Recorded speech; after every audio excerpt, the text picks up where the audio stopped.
días y bienvenidos al primer Foro Unión Europea-Centroamérica sobre logística y transporte sostenible.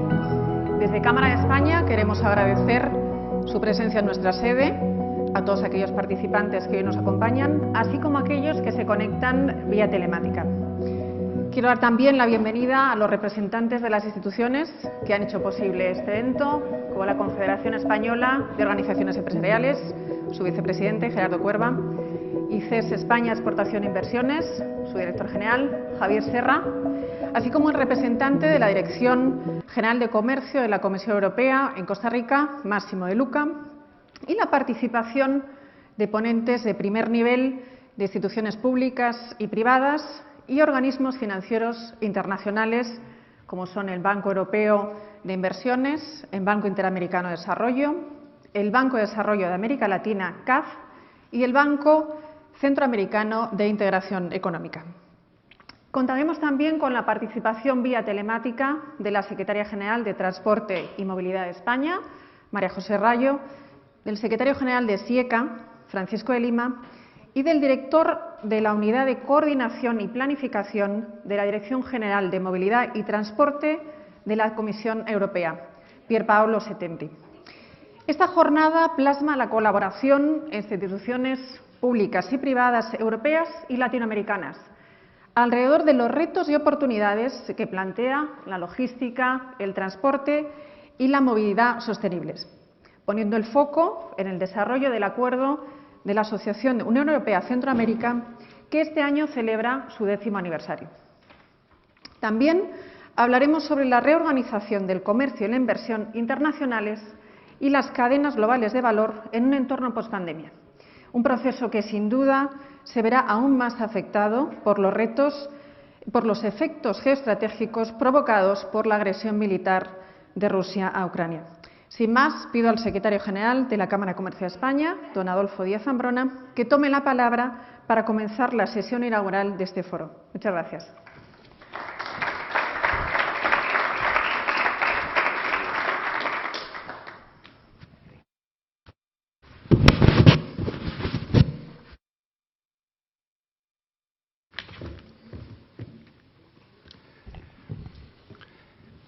Secretario General del Sistema de Integración Económica de Centroamérica, Francisco Lima. Secretaria General de Transportes y Movilidad del Ministerio de Transportes, Movilidad y Agenda Urbana, María José Rayo. Vicepresidente de la COE, presidente de CEPIME de la Cámara de Comercio de Granada, querido Gerardo. Javier Sierra, Director General de Cooperación Institucional y de Coordinación del ICES. Máximo de Luca, representante de la Unión Europea.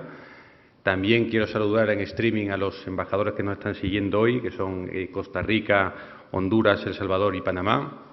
Y, por supuesto, también saludar a los representantes de las principales instituciones financieras internacionales, como son el Banco Europeo de Inversiones, Banco Interamericano de Desarrollo, Banco de Desarrollo de América Latina, CAF, y el Banco de Integración Económica de Centroamérica. Y también creo que también está siguiéndonos el director general de COFIDES, querido Rodrigo Madrazo. Un saludo a todos.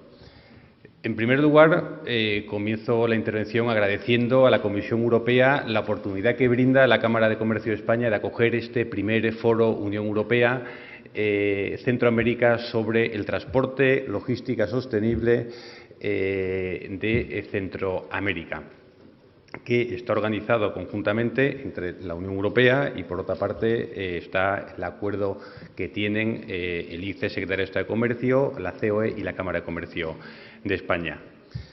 Como todos saben, el escenario geopolítico internacional está experimentando y va a experimentar un profundo cambio como consecuencia, entre otros, de dos fenómenos de relevancia extraordinaria. El primero de ellos es la pandemia COVID-2019, que aunque ya la estamos doblegando, pero todavía sigue siendo un azote a las turbulencias de la economía nacional.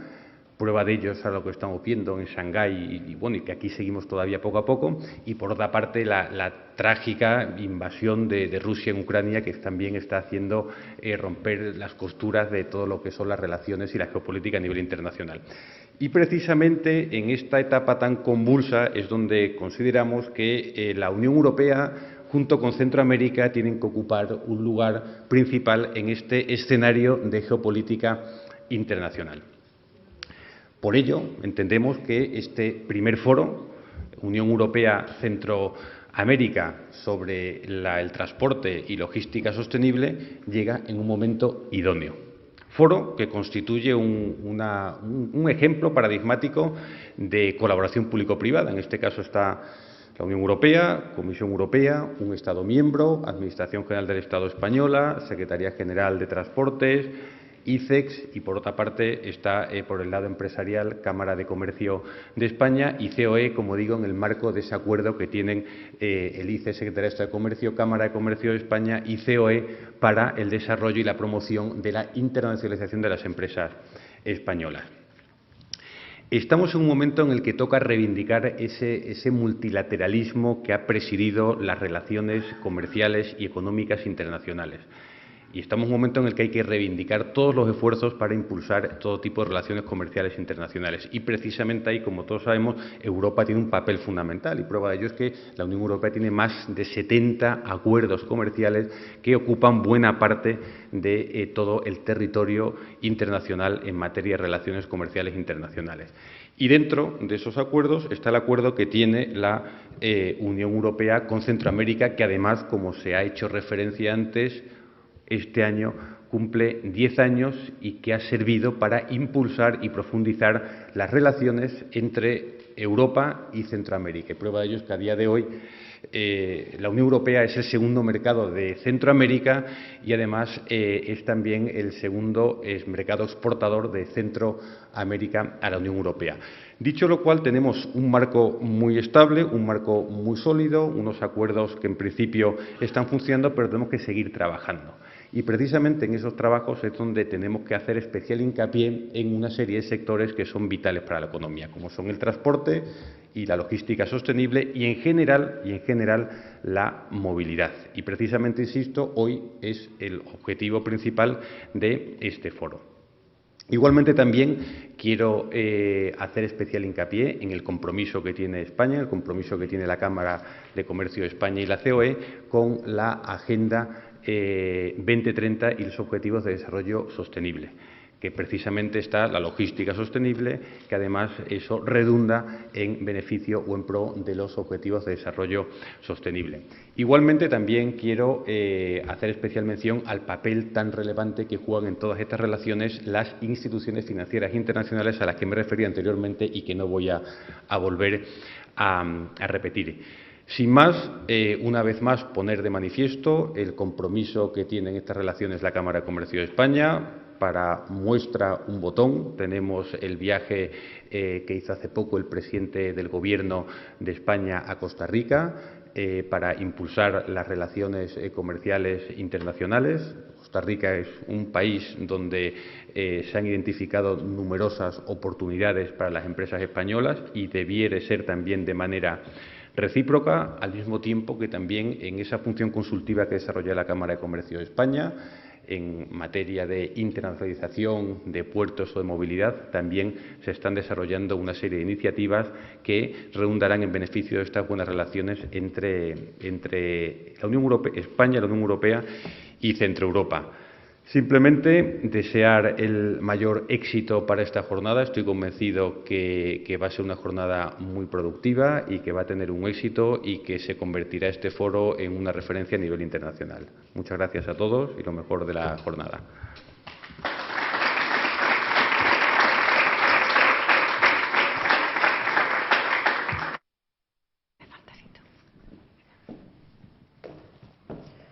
Muchas gracias, secretario. A continuación tiene la palabra Gerardo Cuerva, vicepresidente de COE, presidente de la Cámara de Granada y presidente de CEPIME. Muchísimas gracias. Muy buenos días a todos los que estáis presentes en la sala y a todos aquellos que estáis conectados vía streaming. El pragmatismo de los empresarios me hace utilizar al máximo el tiempo, ser eficiente al máximo y desde el respeto, desde el máximo respeto también, utilizo el saluda del secretario general de la Cámara de Comercio de España para saludarlo a todos los que estáis hoy en la sala y a los que nos seguís vía streaming, como decía. Yo creo que, lo decía el secretario general de la Cámara de Comercio de España, momento convulso, momento difícil, el que está atravesando no solo Europa, sino el mundo. Dicen la frase que el momento más oscuro es el que precede al alba. Y desgraciadamente, en esta pandemia, en esta situación que estamos atravesando, no ocurre eso. Cuando estábamos saliendo, pues se complican la situación por otra serie de condiciones y acontecimientos. Pero yo creo que el foro de hoy, mis primeras palabras son de agradecimiento a la Unión Europea por poner el dedo en la llaga. Yo creo que sin duda un sector como el transporte, un transporte sostenible, la logística, ponen de manifiesto la importancia en el progreso de una sociedad. Yo creo que unas infraestructuras potentes hacen una sociedad más justa, hacen que la cohesión social y territorial exista, que se potencie el comercio interregional, todos los aspectos relacionados, como decía, con el progreso. Y en ese sentido yo me atrevo a decir que España es uno de los líderes. To Spain as an example to follow. Actually, Spain is one of the world's top 10 in terms of infrastructure. What does this mean? Well, I think that what this means is that institutionally speaking, and from the point of view of the business world, we are leaders. We are a benchmark. We are a benchmark if anyone is to tackle any kind of an activity that has to do with infrastructure, in the design, in the building of the idea, in the construct, in the running thereof, in the operations, in the management. As I say, Spanish companies are world leaders. And these fantastic Spanish companies, which are to be found anywhere in the world, this globalization, this specialization in infrastructure is an engine for SMEs. I have to add that when we talk about infrastructures in this region, we do so because we are convinced, and I have to say that I'm talking as an SME, from the point of view of permanence, we want to join the region or the country wherever it is that we are building these infrastructures, which at the end of the day, I believe, further bolsters these spaces. From an entrepreneurial point of view, I was saying, but from an institutional point of view, from the point of view of CEOE, from CEPIME, and this triple-pronged approach, we say in Spain that we have the Spanish Chamber of Commerce, the CEOE, and the government of Spain, triple-pronged, because we often join forces in order to achieve our objectives. In the case of CEOE, and let me backtrack, this is a model to our dear friends and colleagues from the region of Central America. I encourage that you think about this triple-pronged approach, the Chamber of Commerce, the government, and the CEOE. We, CEPIME and CIECA, have understood how very important it is to work in this region. Difficult times during the pandemic, but we've met in El Salvador, Honduras, Panama, Dominican Republic, among others, and of course, at an institutional levels with our peers in the region. We have attempted to achieve these sessions focusing on whatever we need to focus on if we are to strengthen the bilateral relation between Europe and Central America. And there is another vehicle, which is the Council or Board of Central American Entrepreneurs. The CEOE holds the vice presidency, and I must congratulate the professionals involved. All of you who are members of all of these institutions that we are referring to this morning. In the case of the SAIB, Narciso Casado, you know him, a staunch defender who works very hard ensuring that these activities be further strengthened. So we, from the board, from CEPIME, from the Camera, thinking about our peers in other countries, we in a cross-cutting way, we're not only talking about transportation and logistics now, we insist that we need to do more. It would be good because society would progress, society would improve. We need to ensure that there is legal certainty. We need to ensure the robustness of institutions. This is essential. We need to try to avoid hiking taxes. I repeat to the different governments, especially in the case of SMEs, SMEs really don't have the clout that our large corporates do have, that have a presence the world over. I think that financial institutions perform an essential role, and COE, CEIB, CEPIME, financial entities, the multilaterals that are there, always with us, building projects, designing projects, thinking about sustainability, but always being there.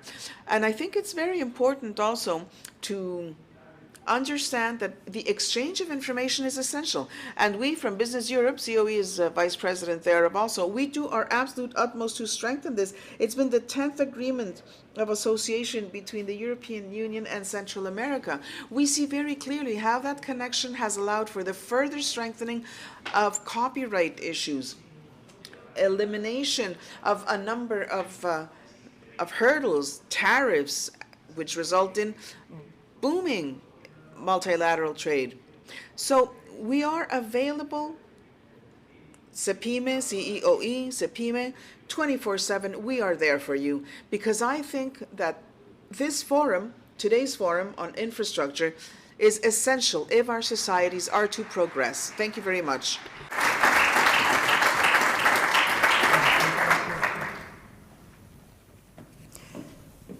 Muchas gracias, vicepresidente. Thank you very much, Vice President. I'm going to give the floor now to Javier Serra, General Director of ISEX, Spain Exports and Investments.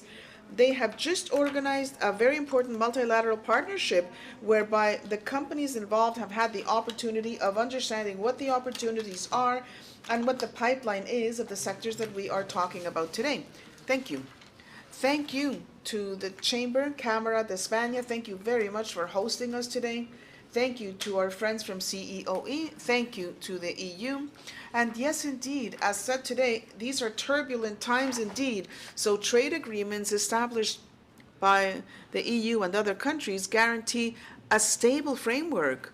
They guarantee legal certainty, which is what is absolutely essential if we are to prosper. We are commemorating today the 10th anniversary of this association between the EU and Central America, which in fact represented the opening up of both markets, the elimination of tariffs over a period of time, commitments to reach agreements with regard to public tenders, and non-discrimination and preferential treatment. As of the launch of this agreement, we've seen a notable increase of bilateral activities between Central America and the European Union, and especially involving Spain. Between 2012 and 2021, our exports to Central America grew by 37%, and our imports grew by 50%, much more than 37%. The result of this evolution, bilateral trade, with this increase that I've just referred to, the result is, as I say, that in 2020, Spain's relationship with the region runs a deficit, and we are helping also to ensure that Central American economies be in a position to diversify and increase their exports to Spain and Europe.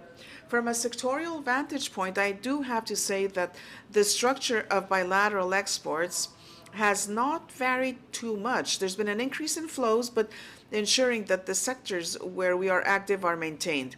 In Spain and to Central America, especially equipment goods, manufactured goods, and a little bit of foodstuffs, agro-food, whereas imports coming from Central America are basically foodstuffs, with the recent appearance of some raw materials, specifically the case of copper. In any case, and as I said, what we appreciate is an increase of goods and products that already made up our trade exchanges. A very relevant issue to take into account is the fact that there is a fragmentation within Central America. Despite the movements that we have witnessed, which are good, so the agreement between Guatemala and Honduras, which El Salvador is going to join for a customs union, all integration processes are going to be excellent for the countries in the region and will also be extremely good for trade relations involving Spain and the European Union.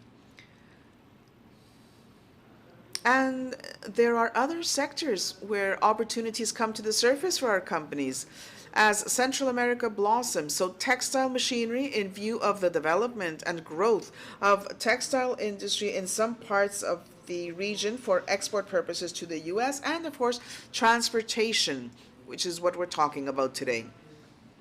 There are very many projects underway of an international nature, and we have them among us today. So the BID, the World Bank, and so on, which do spell out opportunities for Spanish companies, engineering, consultancy, construction, equipment goods, consultants in other parts, so administration, education, justice, or the healthcare sector. And as Michaela said a few minutes ago, just last week in Guatemala, we held a session involving a partnership for development. The aim was to focus on 4 sectors which are extremely important for the region and for our companies, and which are absolutely critical for the quality of life of citizens. So, of course, healthcare, which is increasingly important and has come definitely to the surface over these tragic past 2 years. And we see how international entities are making a great effort to modernize the healthcare systems in, among others, Central American countries. The second sector is civilian infrastructure, so transportation specifically, which again is something that is top of mind in multilateral banking systems. And then there is water and sanitation, critical also to ensure quality of life for citizens. And Spain is cooperating in bilateral terms. Many Central American countries, especially the more northern ones, receive funds in order to tackle sectors in the areas of water and sanitation. And the 4th sector is energy. Energy is one of the sectors that is most attractive to Spanish companies in the region. Trade relations doubtless go hand in hand with the investments that are carried out, and it is important to underscore the fact that all of the countries in the region have agreements with Spain, which provides an institutional framework that further fosters the kinds of flows that will incentivize trade flows. So, ladies and gentlemen, I have not very much to add. Just remind you that there are opportunities that will allow us to foster trade and bilateral relations, and just wish you the best possible luck.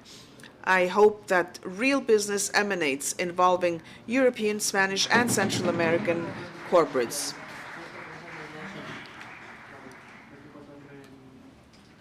Thank you, Javier. Now we are going to give the floor to 3 speakers via remote. First, Pier Paolo Settembri. I don't know whether... Are we on? Have we logged on? Yes, good morning. Good morning. Yes, here I am. Pier Paolo Settembri is head of Unit A1, Coordination and Planning, Director General for Mobility and Transport. Yes, good morning, all. Good morning.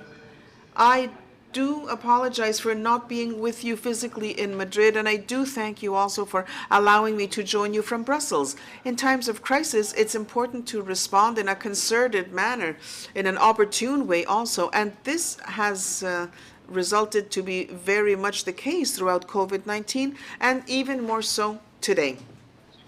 I am aware of the fact that this is not what we're going to be what we're going to begin to address today, but allow me a few words about the war in Ukraine, which has brought to the forefront of Europe death and destruction in a way which was unthinkable for most of us. The Commission condemns this invasion in the most energetic terms possible. It is an unacceptable breach, an unacceptable attack, an invasion, which also has tremendous consequences for our transport system, as all of you are fully aware of. In response, the EU has implemented a number of measures, and there are 5 packages of sanctions from February 23 and in force now, sanctions which also affect the transport sector. These sanctions are notably affecting Russia, and this is the very minimum that we can do if we are to respond to the aggression. Transportation performs an essential role in aiding the victims of the conflict. I have to underscore the contributions of many European and Spanish companies who have made available free travel to these needy persons, guaranteeing and continuing to guarantee the transportation of goods, foodstuffs, medication, and essential goods in extremely difficult conditions. Now, back to the subject at hand, the European Union and its member states must do everything they can in order to protect the functioning of the European space for transportation despite these difficulties. And this is the reason why our strategy that looks at sustainable mobility adopted at the end of 2020 has been timely and important both. The success of this strategy depends on a solid market which runs smoothly, in which competition be the norm, where bottlenecks are eliminated, hubs exist, and barriers are lifted. The strategy has 3 key objectives. First, ensure that transportation be sustainable, that transportation be intelligent, and that transportation be resilient. In order to achieve these objectives within this framework of the Commission's, what we have thought is over the upcoming years to avail ourselves of a number of political tools, from funding to drafting technical rules, implementing new legislation, and backing investment. We have to make the best use possible of all of the mechanisms available to us so as to ensure that transformation happens. Strategy implies a global plan with 82 initiatives that are very clearly set forth around 10 emblematic measures. And it furthermore specifies 14 objectives or goals which are ambitious indeed and which will continue to exist for the coming 10 to 30 years. As to sustainability, we rest on 3 pillars. We have to ensure that all modes of transport, without exclusion of any, be more sustainable. We have to ensure that these sustainable alternatives exist within the multimodal alternative and determine the best possible types of initiatives that will facilitate transition. Let me be very clear. Our aim is to reduce emissions. We're not looking at mobility. Decarbonization of mobility is the new prerequisite for the sector if the sector is to grow. And we need public and private investments of a gigantic nature. The first 2 years has kept the European Commission very busy focusing on 2 important measures of legislative nature. The package of Objective 55, which is Fit for 55, was launched last June 21. It's an important package with a dozen legislative initiatives. This package includes our proposal to foster more sustainable fuels in the maritime sector and in the field of aviation as well, and our proposal with regards infrastructure for alternative fuels. And we recommend a number of binding requisites from member states in order to guarantee the existence of a network of infrastructures which are sufficient, which will furthermore encourage the presence of a number of zero-emission vehicles on our roads. In December, julio hemos publicado otro importante conjunto de medidas en materia de política de transporte, incluso, entre otros, la propuesta de revisión de la Red Transeuropea de Transporte y la Directiva sobre los sistemas de transporte inteligente. En 2022 presentaremos medidas para transformar el actual marco jurídico en materia de servicios de información sobre desplazamientos multimodales. Reservations and sales of tickets for Thales. We are also working on increasing the possibility of selling tickets and mobility services which will generalize smart payment and interoperable services. The Commission is also very active in the digitization of all transport modes. We will be improving the legal framework for exchange of information, with the aim of having transportation of goods which will be completely digitized without any paper trail, and this by 2025. And we're also looking on European open skies to reduce CO2 emissions in the field of aviation, which has been blocked for, unfortunately, far too many years. We have to guarantee the consistency of these different lines of action and those initiatives which are broader, launched by the Commission. And thus we talk about a common space for data on mobility, ensuring that we can exchange information coming from different databases in Europe addressing transportation and mobility. This will grow forward-looking. And to conclude, we have made good on a number of different activities, but we, of course, cannot lose track of another series of actions that are also very important for the upcoming years. And keep in mind also that these multiple proposals call for the implementation of legislation. Once they've been implemented, we, all of us together, will have to ensure that they are used. Of the 82 political measures that were announced, 22 have been completed. 32 more are underway. On the one hand, we are proud of this work that has been achieved so far to date, but of course, we know that we must continue to work. We know that we need to work hard until we can really say that transportation is sustainable and intelligent both. Thank you very much for your attention, and I look forward to this debate.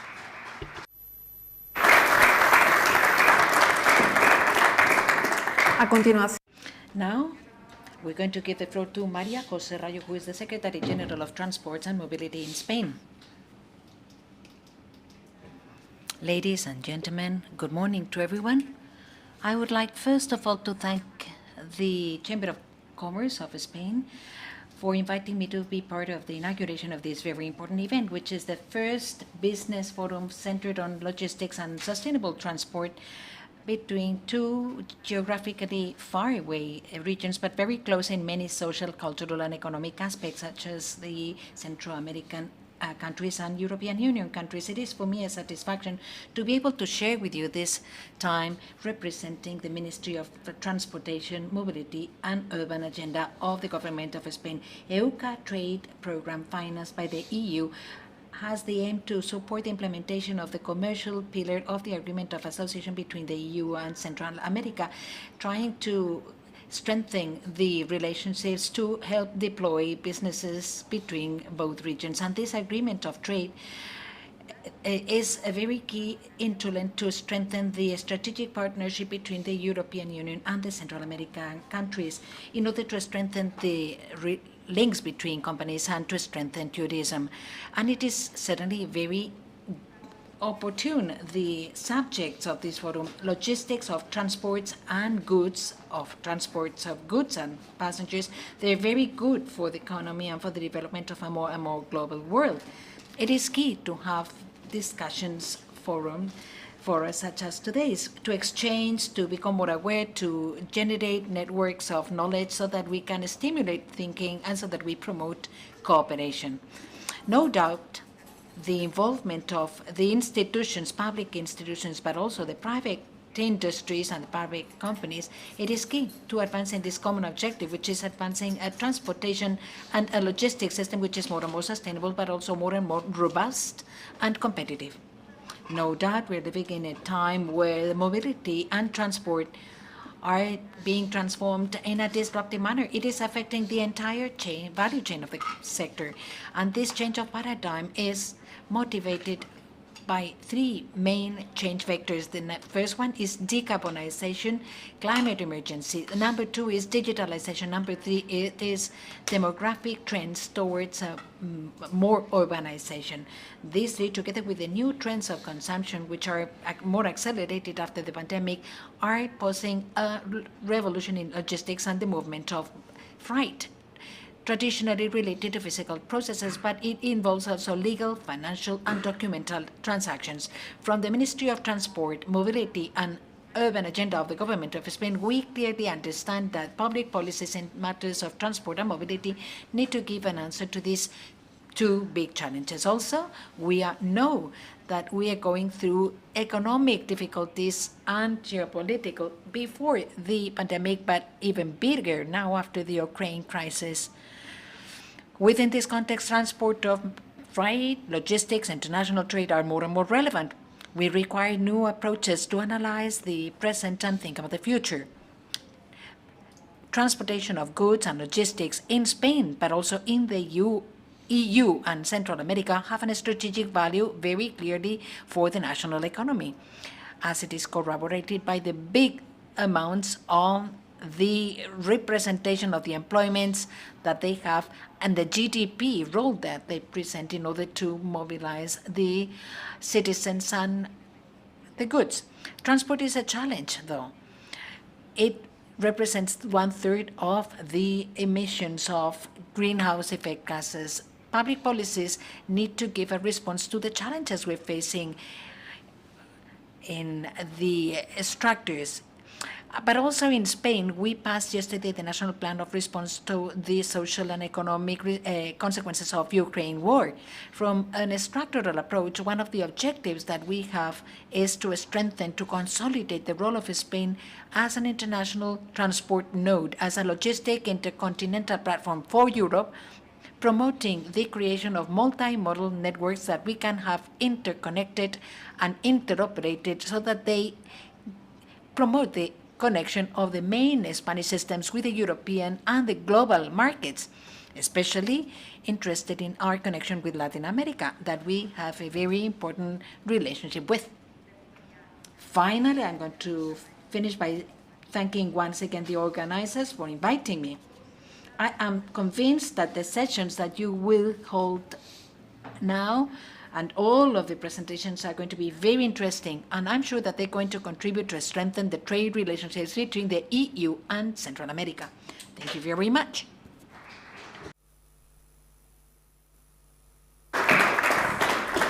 Para concluir Finally, to finish this opening session, we're going to give the floor to the Secretary General of the System of Economic Integration of Central America, Mr. Francisco Lima Mena. Es un verdadero gusto este día darles la más cordial bienvenida. It is a pleasure for me to welcome you today to the first business forum between the Central America Business Forum between the EU and sustainable logistics and transports. It's very nice to be representing the CIECA. Central America has been advancing in matters of mobility, and we're going to share with you some ideas. During this meeting, the Secretary, as an administrative institution, we have been involved in the efforts in order to increase the framework policy of mobility in Central America that was passed by the President in December 2017. It is important to mention that in this intersectorial effort, there's also the participation of the Council of Ministers of Finances and Taxes of our region, COSETI, and therefore the presidents of the region instruct concomitant so that they started the process of communication of the regional master plan of mobility and logistics, which is being drafted. That is why in Central America we are getting ready to initiate, once this plan is approved, the implementation of a portfolio of regional projects identified in matters of service, transportation, logistics, in order to develop also a financing strategy trying to turn the region into a logistic hub for the movement of people and freight at an international level. Central America has challenges, important ones, no doubt, in order to be developed. And the economic integration is one way, trying to satisfy aspirations of a better life standard in more than 50 million of inhabitants in the Central American region. The Protocol of Guatemala, in its article number 28, establishes some parameters, such as the promotion of the development of physical infrastructures and services, specifically energy, transport and telecommunications, in order to increase the efficiency and competitiveness of the productive sectors at a national level, regional and international level too. Also, there's the mandate of harmonizing the policies of service provisions in the sectors of infrastructures and the maintenance of the full freedom of transit through their territories for freights and goods that are traded in the common Central American market. With this framework policy of mobility and logistics, we advanced in the implementation of several of these commitments, and we have been working on it in order to formulate the master plan for the region, as I anticipated, and we're also working on the implementation and support an association with the EU. So it is very welcome to have the support of the EU. It is fundamental also. The EU, as we all know, is a model and a paradigm in this subject matter for the Central American region. Therefore, I am very happy about the fact that this forum is being held in order to convey the good news about the advancements of these works, but also in order to convey to you the message and the request that we need to share experiences, best practices, things that we've done, theories, strategies as integration processes in order to formulate, implement, monitor, and assess these policies and the master's plan. But that's not enough. This joint trip opens our doors in order to make strategic alliances that allow us to attract investment, to grow in terms of communication, to cooperate in terms of development, so that we may help companies and European citizens that might be interested in investing in our region. Central America needs you, certainly. We're convinced that we're vulnerable, but nevertheless, our region, vis-à-vis the global situation, the crisis of the supply chains at a global level, the energy crisis, the health global crisis, require this type of efforts and initiatives that help go ahead and succeed and reactivate our economies, so that we can maintain them in a healthy state. I'm very thankful for giving me the floor to be part of this first business forum between the EU and Central America on sustainable logistics and transport. And I hope that this is going to be a very successful event. Thank you.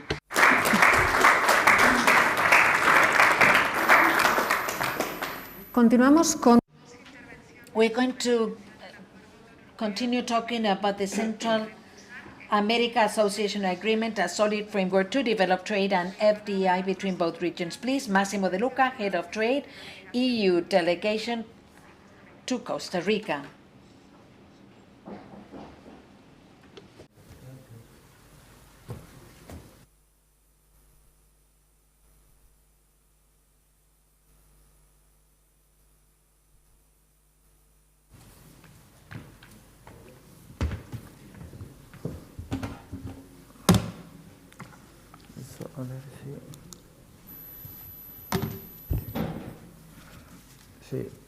Buenos días, voy a sacarme el tapabocas.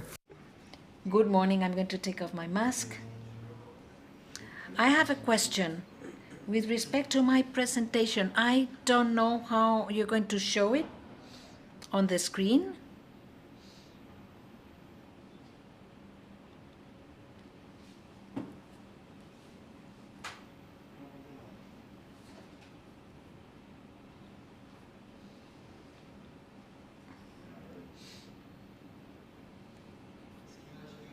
Ladies and gentlemen, good morning. It is a pleasure for me to be here. This is the first time that we hold this type of meeting in the EU. And there's been efforts of months and actually years in Central America, basically in a framework which is related to UCA trade, which is an acronym, as we explained already, the aim of which is the promotion of the bilateral relationships between the EU and Central America. We've already heard talk about the importance of having a stable framework in the region, and that framework is a fundamental element of the association agreement. I want to make use of this opportunity to go to the details, because the association agreement is really an essential tool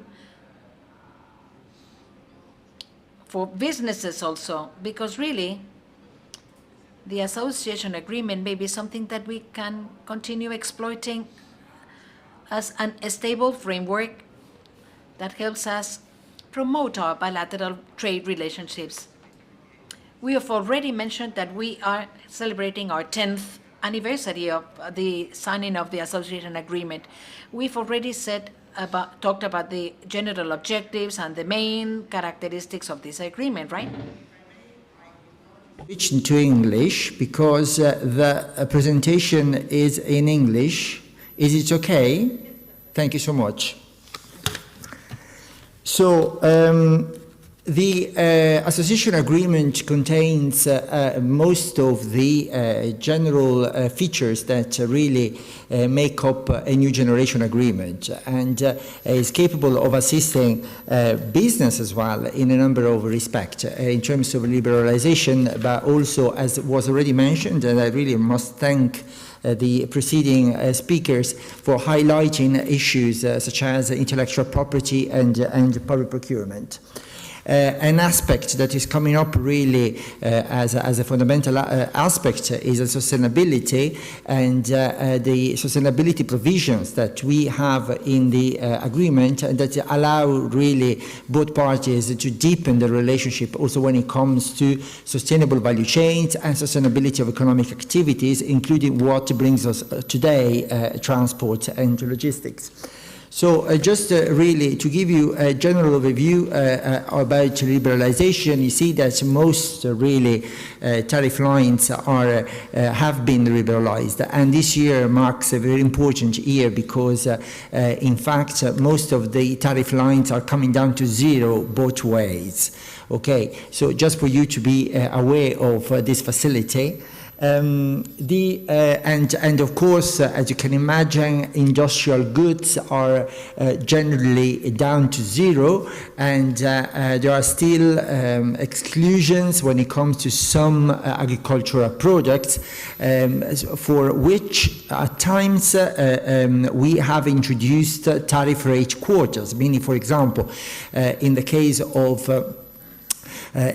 of some dairy products or cheese, for example, we can still export to Central America from the European Union within certain quotas. And the same applies to products like, for example, rice, like sugar and rum and liquors coming from Central America. Now, an important thing that when it comes to knowing everything about our agreement, okay, for those who really want to know the nitty-gritty or have really specific questions about specific goods, now we have a wonderful tool which is called Access to Market, and which is online, and it gives you really a plethora of information about everything you may want to know about our agreement.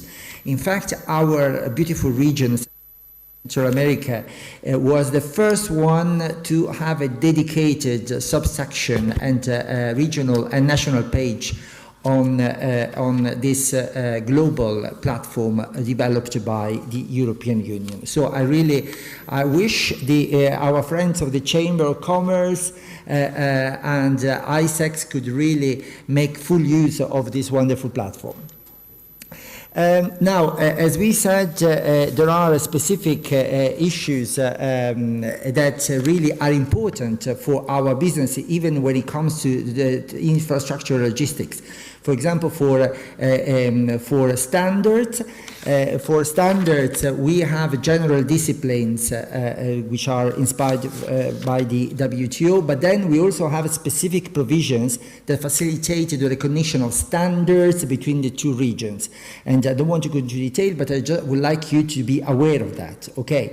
The same applies for customs cooperation, where again we do have general disciplines inspired by the Kyoto Protocol, for example, but there again we have specific disciplines about customs facilitation that apply between us and Central America. And this again, when it comes to trading services and investment, yes, general disciplines inspired to the multilateral, but also improvements on multilateral disciplines. And here, this is a sort of illustration of how the association agreement improves on existing frameworks. And the same applies to public procurement. So we already heard about the national treatment and non-discrimination. There are, of course, thresholds above which the commitments apply. And again, we have specific commitments that in most cases are more favorable than the multilateral commitments. When it comes to IP and competition, again, we have specific disciplines, and I would just like to draw your attention not only on IP and the importance of our work together with the region, but also on state-owned enterprises and competition, because we do have disciplines in the agreement that allows us to raise matters when we witness distortions of competition in the market. Okay? Last but not least, the importance of our chapter, Title 8, of our pillar on sustainability, and again, the ability to work together on labor standards and environmental standards, and all the institutional framework, which is also open to business association, that ensures really the discussion and the monitoring of our commitments with regard to sustainability. Now, very briefly, the impact of this agreement, it's been already said, really an increase in volumes of trade, and as was already mentioned, a progressive taking over of the region in terms of surplus, but also, a constant rising of our exports as well. And same thing when it comes to services. You see that the export of services from the region has really exploded over the 10 years. I mean, the first column is 10 years up before the agreement, and the second one is after the agreement. And you see how really spectacular the increase has been. Again, also with regard to FDI, we witnessed a constant increase over the years. I'm talking about FDI to the region, to Central America. And just to finish, just a mention about the way forward, where are we heading to? And I think that the recent Global Gateway of the European Commission really defines what we want to do in the next few years, because what we want to do is really to strengthen our relationship based on value and sustainability. And Central America is a region that is already mentioned in the communication, and that and this is also the reason why we are here. because we believe that there is potential for Central America to rise as a region of chief interest for the European Union in a world which is, as has already been said, too liable to upsets and disruptions. And again, just this is the last thing I would like to mention, the sustainability dimension.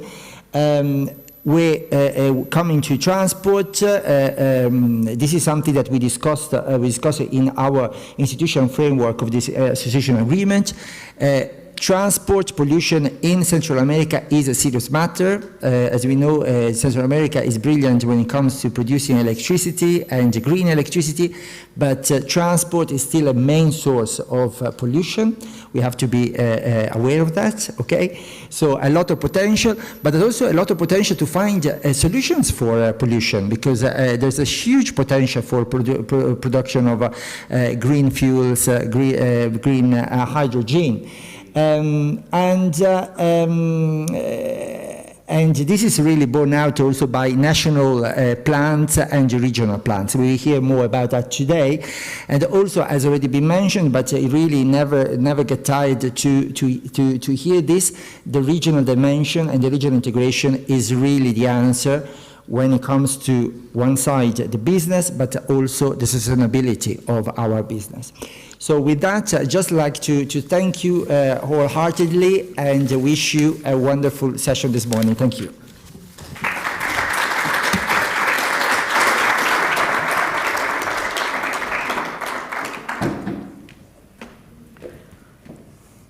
Muchas gracias, Massimo. Thank you very much, Massimo. And now the floor goes to Benedikt Wiedenhofer, Policy Advisor, Central America Business Europe.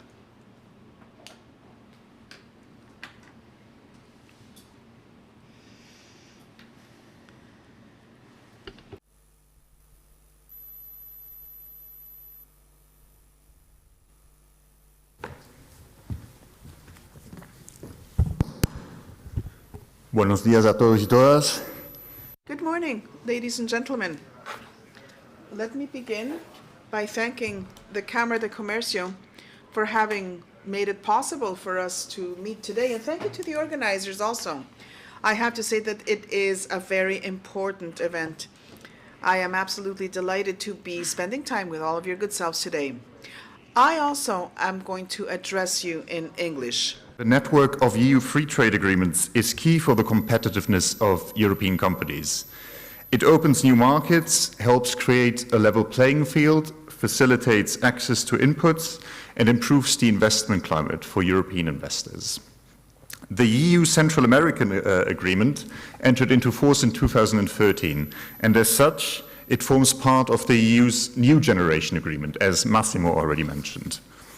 This means that it does not only liberalize trade in goods, but also services, investment, and public procurement, and it contains chapters on competition, on intellectual property, sustainability, trade facilitation, and many other areas. Modern trade agreements as this one are crucial tools for companies at a time when a lot of contemporary trade takes place within global value chains, because coordinating such international production networks requires the continuous two-way flows of goods, but also of people and services and information. Moreover, global value chains depend a lot on access to world-class services such as transport, logistics, telecommunications, and others, as well as assurances that companies are treated fairly in all of the jurisdictions that they are active in. Studies show that nowadays between 60 and 80% of the costs associated with global value chains relate to indirect costs of trade, such as non-tariff barriers, connectivity, and the business environment. The deeper provisions contained in modern EU free trade agreements make a key contribution towards lowering these costs for companies, and in this way, they create conditions that are conducive to foreign direct investment and the closer integration of value chains between the signatory countries and regions. Recent developments have emphasized the importance of EU trade policy even more. The economic disruptions caused by the COVID-19 pandemic and the tragic war in Ukraine have shed light on the importance of countries diversifying their sources of supply. Trade agreements give our companies a stable supporting framework within which they can build long-term relationships with new suppliers and develop new markets. Therefore, they have also an essential role to play in strengthening the resilience of countries towards future crises.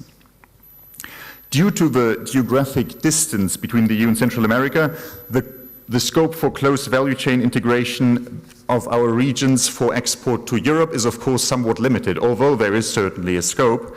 But in the current environment, the region's proximity to the North American markets makes it increasingly interesting for European companies that want to serve that market. And moreover, its geographic location also gives the region a great potential to develop into a multimodal transport hub. So how can we maximize the potential of the region for European companies? I would say that the main topic of today's event plays a very important role in this regard. Because efficient and effective transport and logistic networks are key factors for a country's ability to integrate into global value chains and to attract investment in value-adding sectors. European companies are leading providers of sustainable long-term solutions for transport and mobility. When looking at the entire life cycle costs of these solutions, they are not only more sustainable, but often cheaper than the solutions provided by many of our competitors. This is crucial at a time where governments around the world have made ambitious commitments on climate, which require a massive overhaul across all modes of transport, while they face very tight budgets. Many European logistics and infrastructure providers are already active in Central America, and some have made major investments in recent years, which have also contributed towards increasing the efficiency of the region's transport and logistic networks. However, we have not yet reached the full potential of our relations in this area. The EU Global Gateway Initiative, which was announced in December last year, will be a key tool to boost EU-Central America synergies in transport and logistics. It will complement the expertise of European companies with financial instruments and dedicated funding, and also supplementary policies that are tailored to the needs of our partner countries. The European business community fully supports the Global Gateway Initiative and has great expectations from it. In order for the Global Gateway to work for business, we think that it needs to consider some of the following principles. Of course, there are also others, but I will enumerate a few. First, it needs to be based on market values, market rules, transparency, open procurement, fair competition, sustainability, and the promotion of international standards. Second, there should be an effective mechanism for dialogue with the business community, both in the EU but also in partner countries, in order that it really reflects the needs of companies as well. Third, to ensure sustainability, the life cycle costs of projects should be taken into account in all of the projects that are supported by this initiative. Furthermore, adequate measures should be in place to tackle abnormally low bids as well. And finally, the EU and member states need to coordinate their relevant policies more closely in order to ensure a true Team Europe approach to connectivity. And moreover, the EU should also cooperate more in this area with like-minded countries and regions, for example, within the framework of the Build Back Better initiative or the Blue Dot Network. Now, let me conclude by saying that our trade agreement and also the Global Gateway Initiative certainly give us a very good basis for boosting the ties between the EU and Central America. And I now look forward to interesting discussions about how we can make the most out of this. Thank you.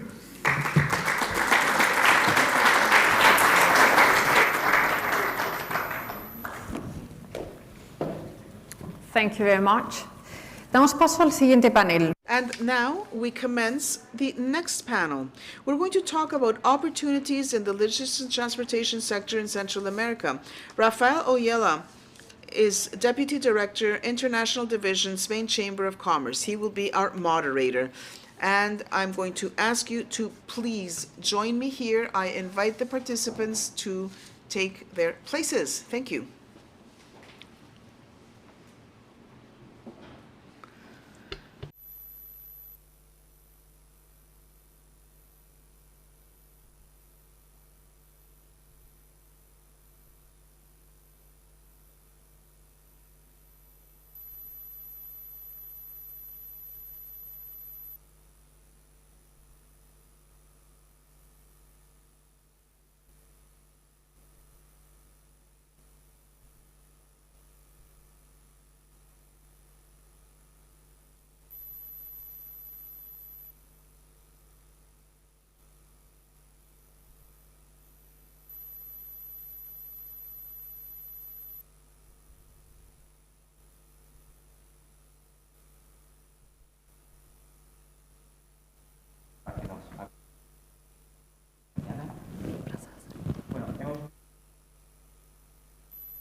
Fuentes de conexión entre las dos regiones y facilita muchísimas oportunidades.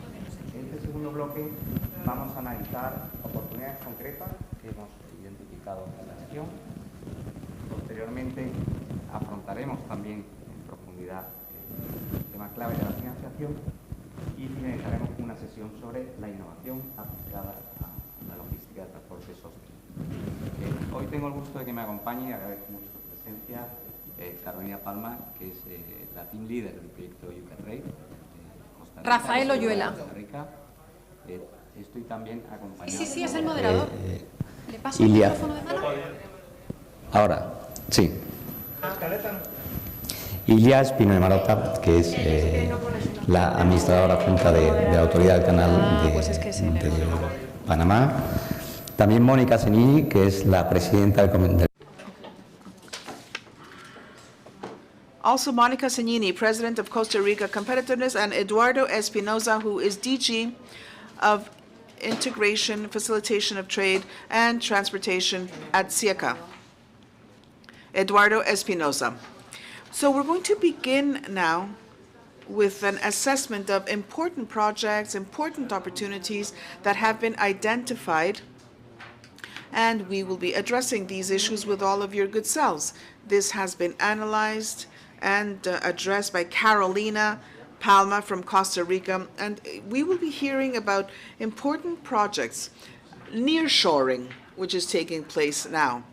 So Carolina, why don't you let us know what the conclusions are? Thank you. Thank you very much, Rafael. Thanks to all of your good selves for being with us today, and thank you for the Spanish camera for making us feel very much at home. I would like to very briefly address this issue. Let me see whether I can cast it. Let's see.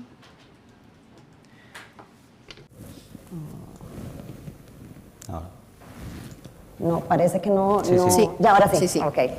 Okay, we're set? Okay. So yes, we have some information. Let me backtrack here, says the speaker. Here we are then. Let me begin by saying that this is the project which takes into account a number of activities. We want to be the commercial pillar between the association and Central America.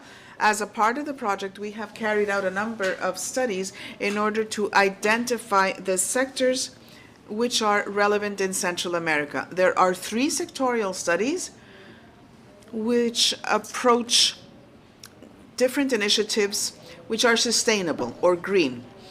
One of them especially is transportation and logistics, sustainable transport and logistics, apart from renewable energy and innovation for sustainable agriculture. We have just recently been talking about renewable energy in Costa Rica, which was the hosting country. And each one of these studies analyzes different aspects, regulatory issues where we might see business potential, and the strategy of the different involved parties, Central American and European alike. Now, more specifically, vis-a-vis logistics, sustainable logistics, and urban mobility, we have some information. Unfortunately, we do not have enough time to go into the specifics, but just by way of basic information, this is a map. This is what we see on screen, which graphically renders the logistics routes in Central America. You can see that this is a very dynamic region, and actually we also see what kind of product goes where, what the alternatives are. So this is a region that involves a lot of movement, a lot of logistics, land and waterways, of course, also. Here is some information regarding urban mobility in Central America. We see that the challenges are huge. So on this chart, you see the Central American countries, how they rank in the different indexes or indices and how they compare vis-a-vis Germany and the US. We see that Germany and the US, 4.2, 3.89. That's the logistics. And in Central America, the two countries that have most progress are Panama, 3.6, Costa Rica, 3.16, and other countries have major challenges to overcome, which are actually our opportunities. That's how we see it, at least. There are some aspects that come through clearly with regards to each country and each opportunity, the challenges, the opportunities, I repeat, and what is the agenda? What are we planning for? What are we working on forward-looking, specifically 2023? Well, in each one of these different aspects, we see, for instance, that in maritime, the ports, objectives such as to improve the supply, improve the capacity, grow logistics areas, improve maritime administration. With regards aeronautics and airports, we need to modernize our infrastructure, foster development and competition in the market, grow the supply, among others, and these are cross-cutting for all Central American countries. And railroad, well, we need to foster a regional alternative to move goods and persons, because we need the necessary funding and, of course, sustainability, which was also mentioned before. This is an issue that we will be studying now in greater detail. Land, well, we have the aim of improving our roadways, grow the coverage and connectivity in a multimodal way.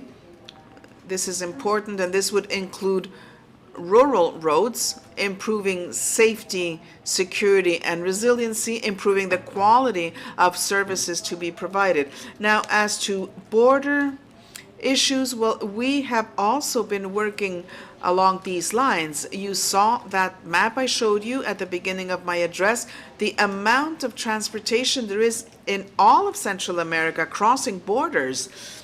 We have this reality in Central America, and this is important. We've been working very hard, not only with regards to the rules and regulations in place, but also specifically targeting projects to improve border relations. We need to modernize teams, foster the strengthening of the institutions and technical and operational capacities, improve border controls, and then also urban mobility, which is very important for us as well. Connectivity, of course, depends on the different corridors, which are strategic in order to ensure access to urban areas. Updating the infrastructure, improving the quality of services, strengthening the institutional framework, and so on. So Central America has huge challenges, but the opportunities are also huge. This calls for an improvement, and we see that this has been fleshed out in the strategy that targets 2035. Now, specific opportunities, key projects that have been identified and that are also included in our report. The Panama Canal, of course, we're going to be seeing the specifics now, and we're going to be seeing the neutrality carbon neutrality, which has been scheduled for 2030. This is a very important objective. And what does this mean? Well, it means that there's a plan which aims at a substitution of thermal electric plants by renewables. So PV, hydro. We need to reassess, we need to remodel the current facilities if we are to achieve this objective. And this calls for an investment that could perhaps amount to $6 billion if we are to achieve these objectives. And then there are other per-country projects that have also been identified in Panama also. So, for instance, the underground or metro system, interurban tracks. This calls for 35 commuter trains or light trains. It calls for building stations. It calls for the logistics, everything surrounding this investment. And we estimate that some $770 million will be necessary to cover the costs. Then we have the Metropolitan E-Train in the case of Costa Rica. We are thinking about moving 200,000 passengers per day. This calls for an investment of $1.5 billion. And then Guatemala, we have the dry port, Tecún 2. This is a hub or intermodal. It involves different types of transport logistics, so railroad, trucks at the border between Guatemala and Mexico, and this calls for approximately $40 million. And then the extension of Puerto Cortes in Honduras. The CPC managing the port has committed to investing $624 million before 2023 in order to ensure that this port is updated, refreshed, and modernized. And the fleet, the transport fleet for the entire region. This is another holistic or cross-cutting project when we talked about our objectives as a region. And then in the interregional to and from Mexico are transported by land. This is a recurrent issue. This is something that constantly comes up. This is very important for Central American countries. And then we have Talca in the case of Costa Rica, a wonderful opportunity. It is a cargo train, electric, on the Caribbean coast of Costa Rica, which will call for approximately $440 million. And the international airport in Guatemala. The airport has 2 cargo terminals which must grow by 50% in the upcoming decade. This is what our studies have brought to the surface. So we expect an investment of approximately $34.6 million. And this is forward-looking. This will be broken down into different stages. So these are important investments. We see them. We see them, and we will continue to see them in upcoming years. Monica will be talking about the ferry, too, which is another opportunity, but there's others. These are perhaps some of the more relevant ones. And then what you talked about before, the nearshoring that you talked about, Rafael, it is increasingly important because of Central Americans' proximity to the U.S., to South America. We now are strategically located between these geographic areas where there is much consumption and a lot of demand.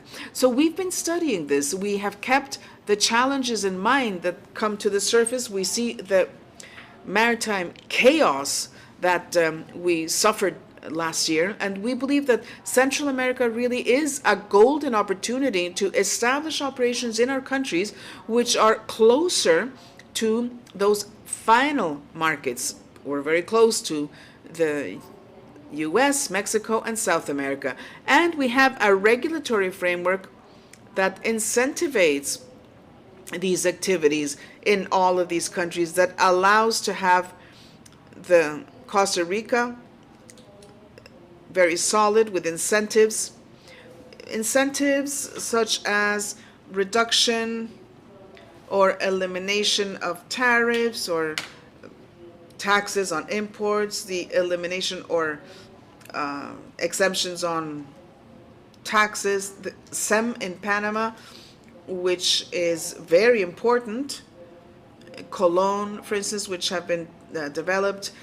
All of these free trade areas or free duty-free zones, the Panama zone, where we can perhaps export to other parts of the region, and of course the Panama Canal in Panama also allows, and then El Salvador, Guatemala, Zoli, the free trade areas or duty-free zones, all of these regimes that allow for major incentives to these different companies which are willing to establish themselves in our countries.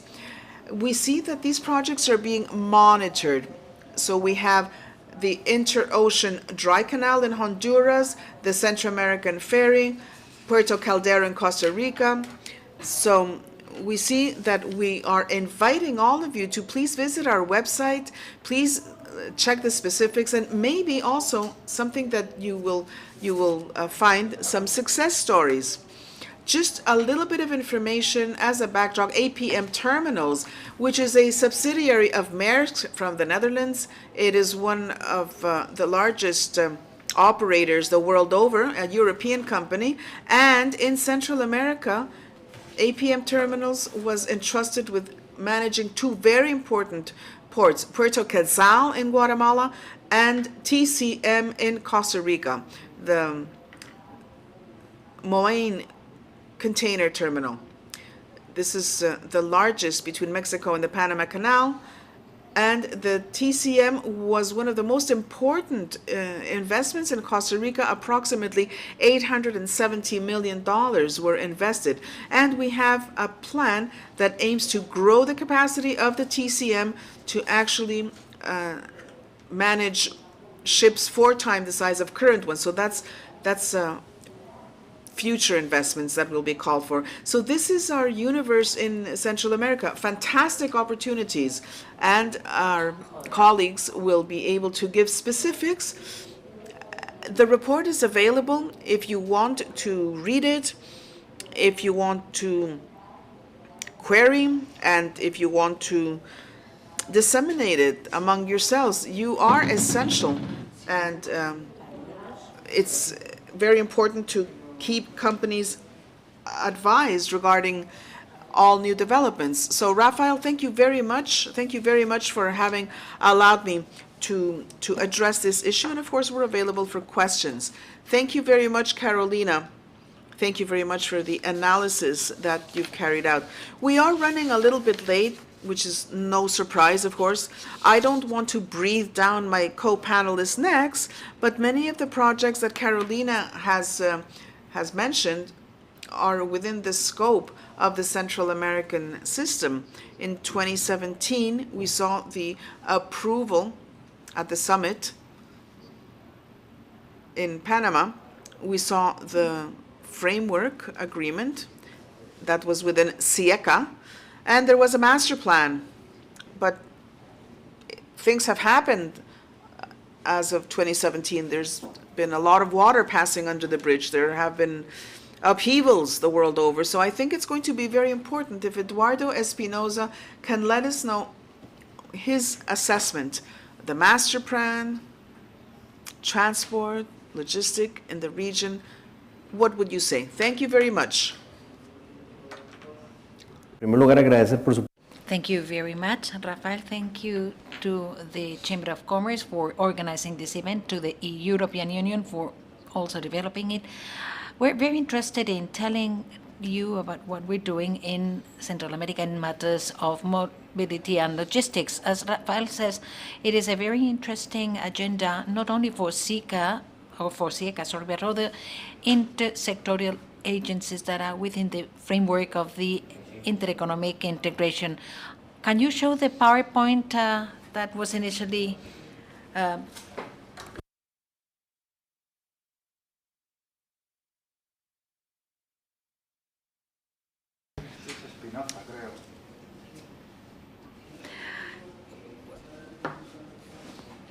We're going to go in to the heart of the matter. We need to know what is the status of the infrastructure power.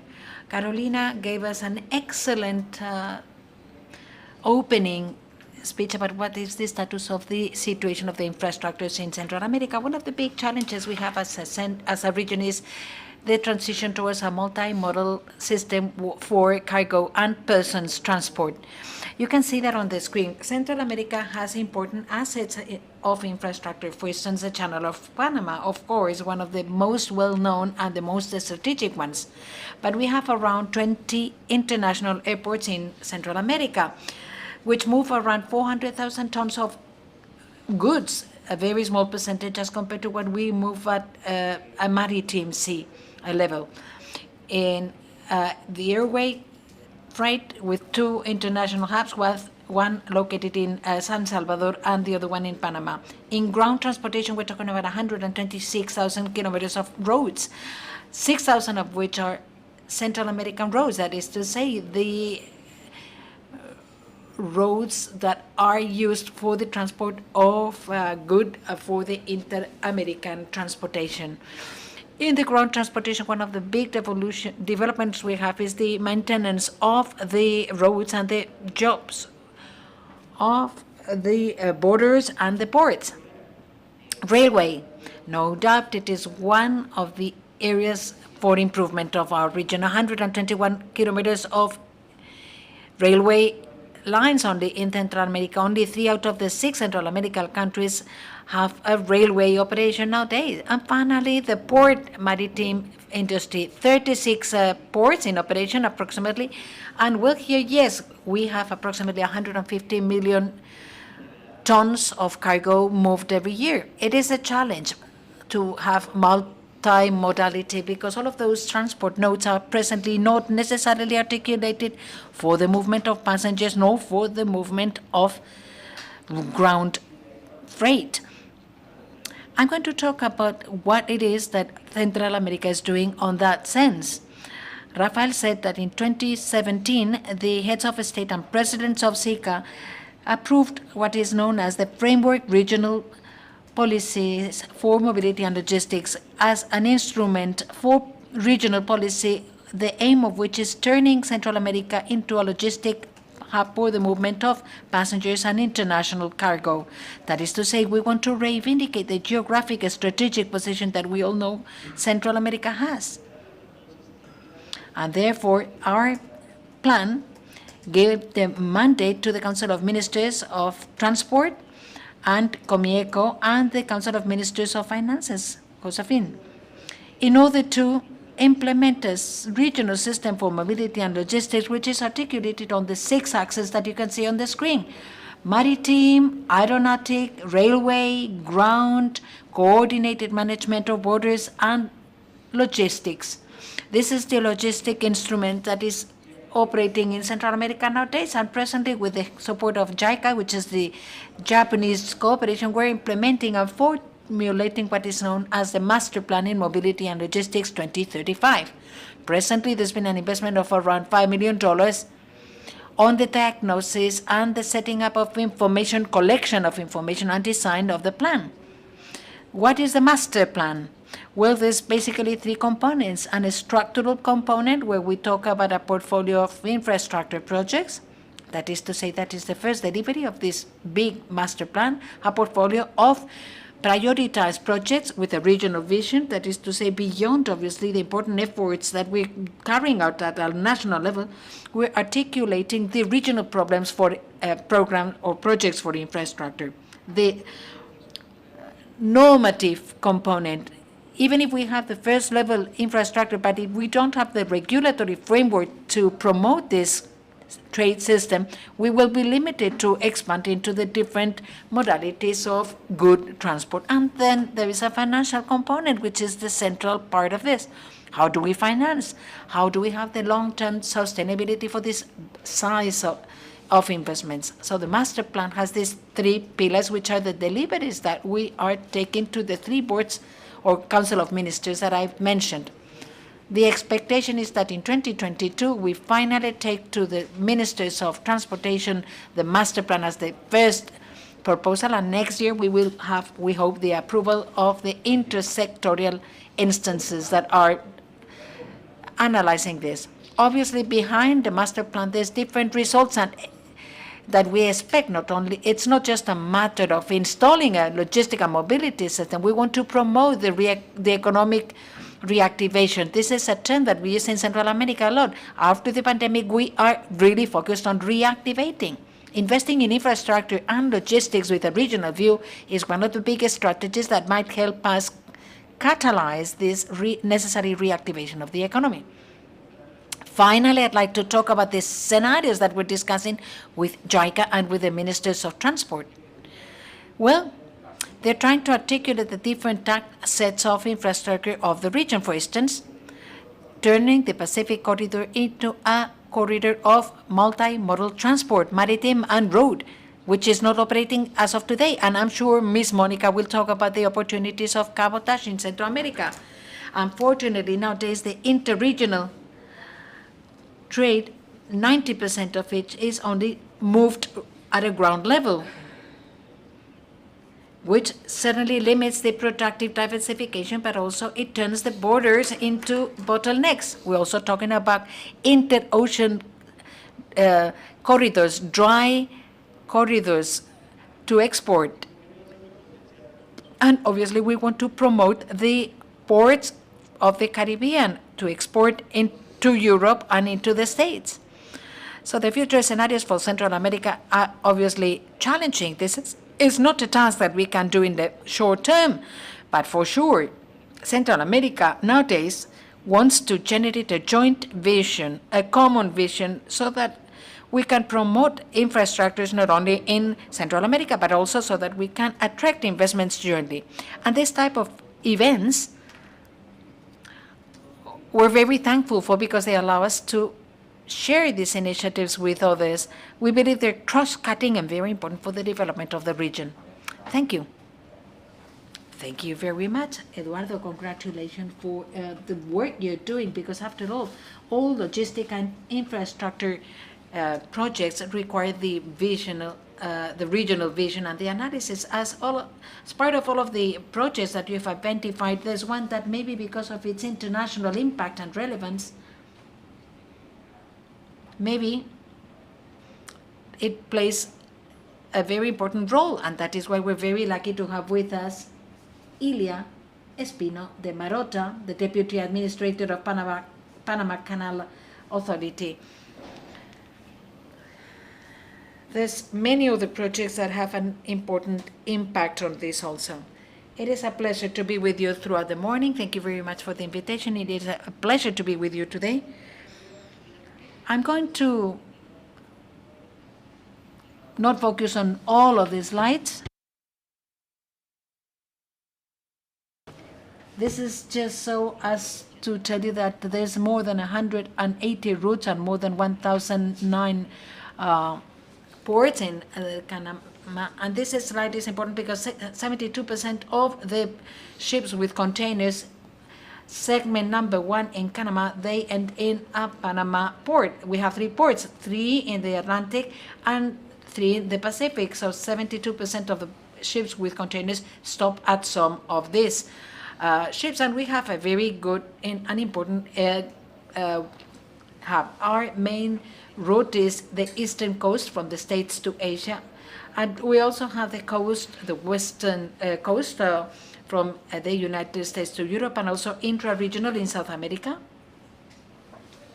The relevant thing here is that after the opening of the project in 2016, we saw how the increase in tonnage going through the Panama Canal has increased a lot. The reason for the increase of the canal was precisely to collect more volume vis-a-vis the same number of transits. The number of transits actually has been decreasing in the last few years, not significantly, but well, it is growing, the number of kilos. Decarbonization plan of the Canal of Panama. We want to be negative for 2050. One of the most important pillars of the sustainability of the basin is that the canal operates with rainwater. To us, this is a very important basin, and we make investment in reforestation and educating the inhabitants of that basin. And recently, in the last 6 years, we've also done a program of making sure that the lands are protected by the owners, so that they also protect the environment in their ownership. We follow the policies of international institutions. We try to adhere ourselves to the policies so that we are at an international level in terms of what we want to, how we want to reduce the emission of carbon gases. This is a projection of the demand in Panama Canal when we have enlarged the enclosure. 30 ships every day will be the sustainable capacity. One of the most important projects that the Panama Canal is going to carry out soon is a hydro project in order to be able to increase the storage of rainwater capacity that we have nowadays, so that we can have new sources. We're working with new scope engineers on that. In 2014, we're going to carry out an auction, a bidding process, and we're analyzing 12 concepts with the portfolio of projects that we want to carry out. Basically, in the basin of the canal, that was a lake that was built in 2014 that collects the rainwater, and if we have excessive rainfall, we have 2 hydro-generating plants that when the water is spilled to the sea, we generate electricity that we produce for our own consumption, and the essence of that electricity is sold to the national grid. Nevertheless, the population, 50% of the population of Panama use water from these lakes. And between 1914 and 2019, the population has been increasing. So we want to increase the storage capacity and increase the sources of water. In the forecast of the project, we see that the tonnage is going to continue increasing, and we found important milestones for the decarbonization. I'm not going to go into the vision. Basically, it is this and the green road. Since the Panama Canal is a shorter route, it avoids carbon emissions as compared to a road of the west of the United States intermodal system, or Cape Hope and Cape Horn. We're shorter, therefore there's less carbon emissions for the ships that use the Panama Canal instead of other alternatives. Well,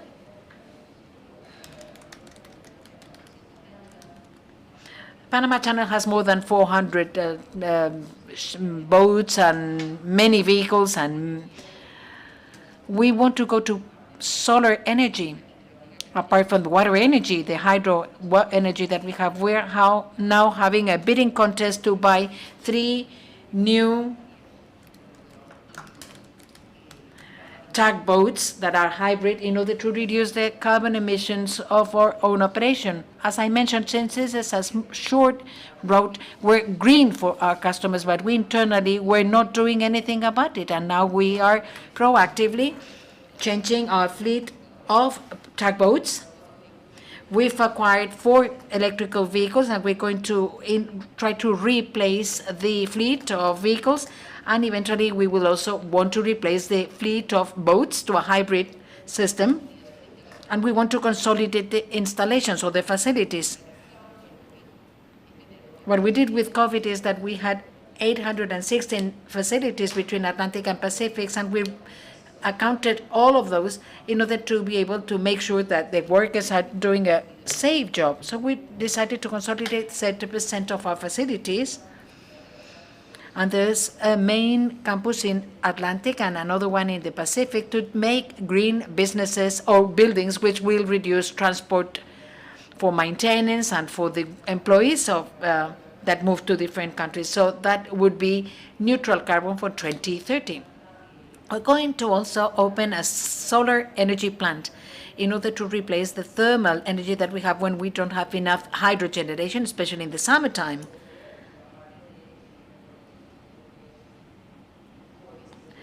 Reforestation is one of our core businesses, as we said. in order to be up in shape. We're investing $500 million in digital transformation in our operations and lots of research and development in order to have a more online, a system which is more online with our systems, with our customers. And that's it. Thank you. Thank you very much, Ilya. Congratulations for your ambition. This is the time to be ambitious in your ideas, in the investment purposes.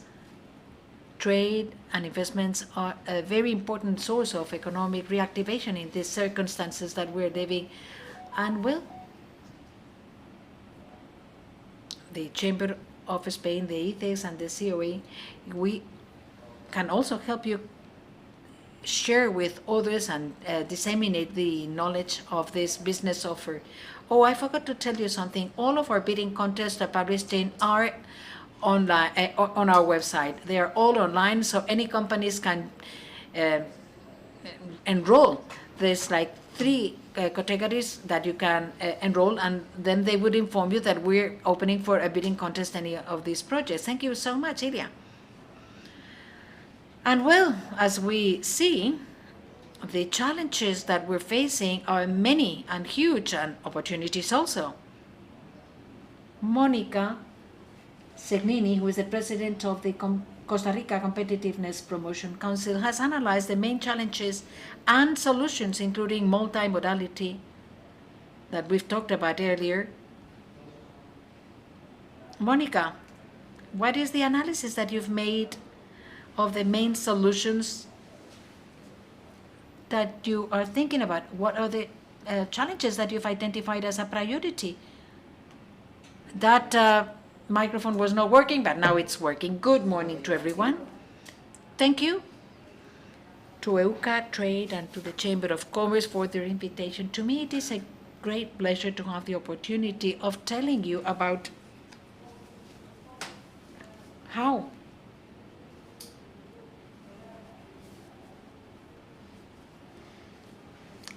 I'm not going to show all of the slides because prior speakers have talked about some of the things that I wanted to tell you. In the Competitiveness Council, we for sure see that logistics and transportation is a key component of competitiveness in the region. You, as entrepreneurs and business owners, know that the cost of the logistics in order to take a product from the origin to destination represents 30% approximately of the cost of the product. So when this is not efficiently done, it impacts even more.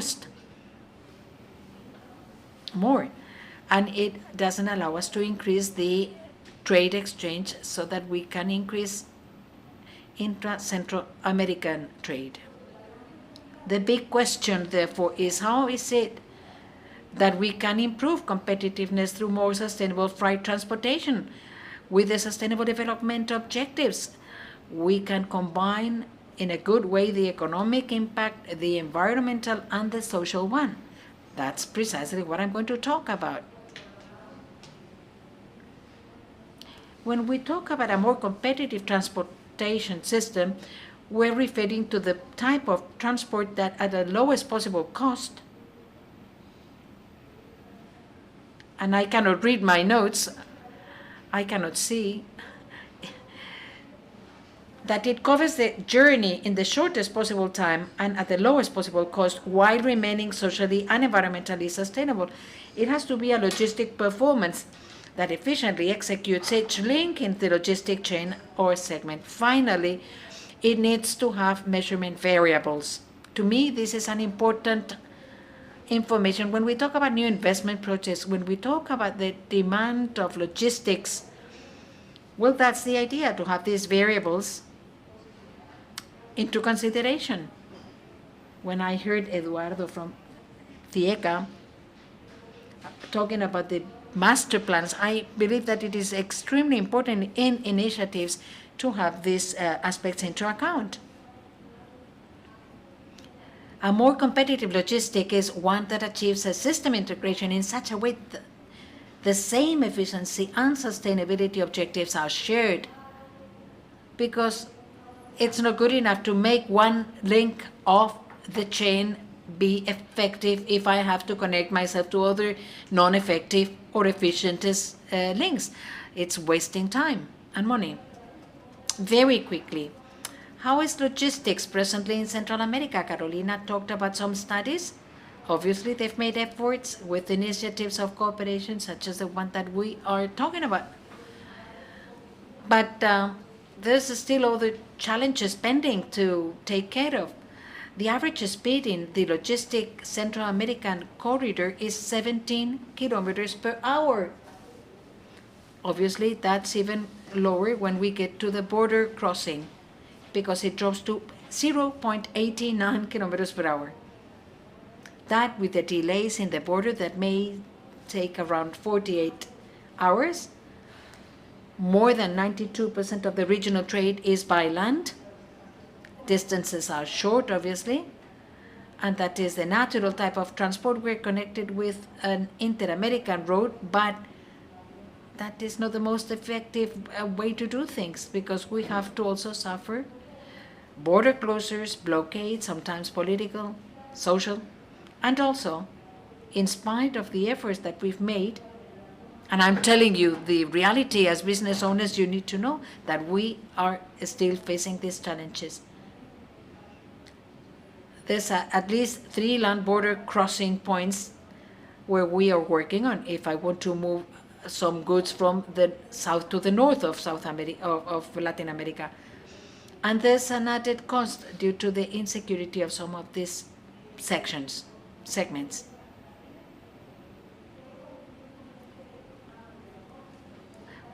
The final diagnosis is that even if there's short distances by land, it is very important for us to be able to find, as business owners and as people interested in increasing competitiveness of the region, it is very important to find other transport alternatives which are more efficient and sustainable, because nowadays Central America is certainly not enjoying an offering which is a maritime. For instance, we're not making use of what you call the sea highways.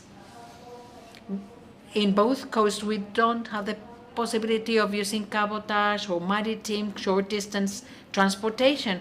We're not making use of that right now. So what I want to tell you is about a project where we've been working not only in the organizations of TIECA and the project in South America. The BID has been doing studies on that. The COCATRAN, the Central America Maritime Transportation Confederation, is also working here. And me as a business owner, we business owners have made an offer to turn this project into a reality.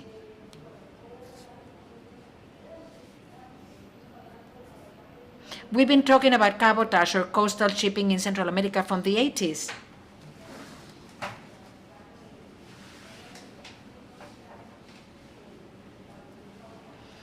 And the Central American integration system also talked about coastal shipping or cabotage and the importance of investing in this type of a project. But when there was a closure of waters in 2018 in Nicaragua with political conflicts, there were several companies that showed an interest. Group de Sacarga that I represent is one of them, which is a Logistic Central America group, and we analyzed the studies and we carried out our own viability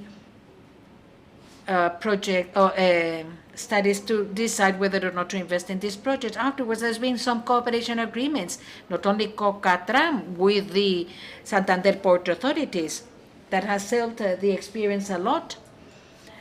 With their experience, it is a European example that uses maritime multimodal transport short distance, but also decisions have been made amongst both governments, for instance, such as declaring that this is a project of public interest that facilitates the decision taking.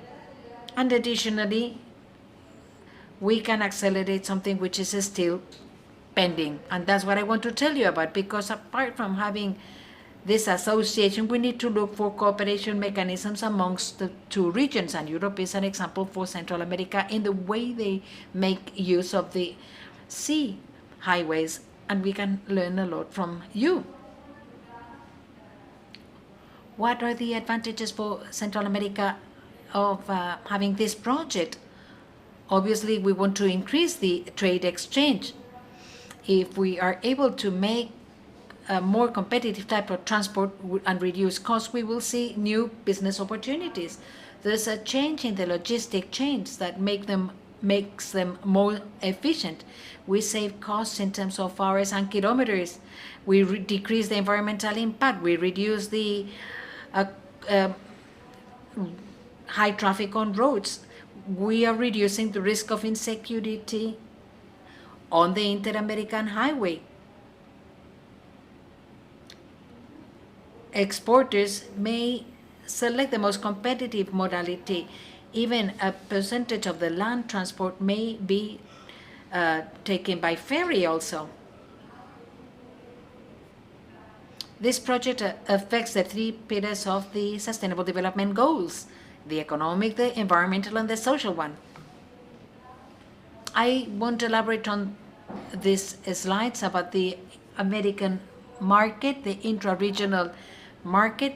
This is just to show you that the statistics prove that there is a potential for this project to be sustainable economically. If we talk about transformation and we say that 92% of the trade exchange nowadays is by land, by ground, how would we mobilize this cargo so that part of that freight is coexisting with maritime transportation? The idea is to turn part of that chain into maritime transportation. This is just a statistic piece of information for the study of the market and the sustainability of the project from the market point of view. If we translate 50% of the cargo that is being moved nowadays ground by land, we can make 3 weekly short-distance maritime trips and have 177 units. We know that we can mobilize cargo from Panama to the north of Central America and cargo from Guatemala and Honduras, from El Salvador to Costa Rica, and that might grow. So these are very conservative numbers so that you see the viability, the feasibility of the project. This slide shows the present costs, which, by the way, are pre-pandemic, I need to tell you. This has changed with the prices of the containers. But what I want you to see is that not only the days of transit in land transportation, which are between 4 and 5 days in the north and south of Central America, but also costs. We're saying that this cost might reduce the cost approximately 40%, between 30 and 40%, depending on all the factors.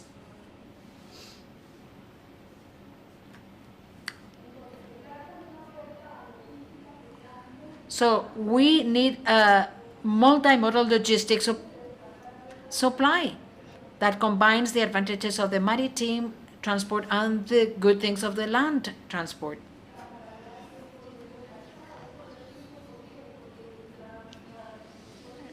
The load is going to be 100% engaged. What do I mean? It may move merchandise in the chassis without the driving trailer, but also with the head.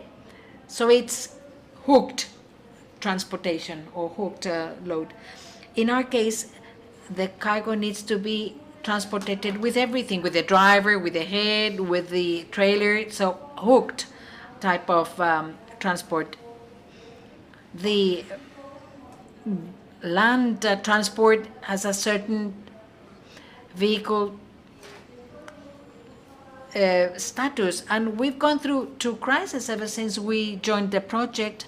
We've gone through 2 crises in the border of Nicaragua, and we looked for other alternatives not with the head, and they did not work.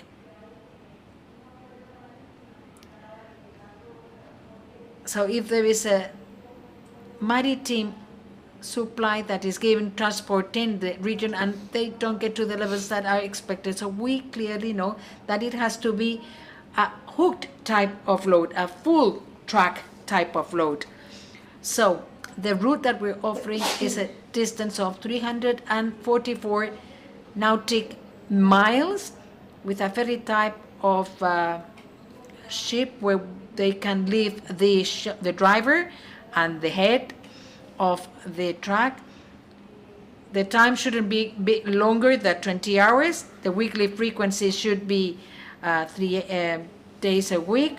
And the trailers per voyage, they should be between 90 and 100. Obviously, we had to analyze the logistical requirements and the regulations.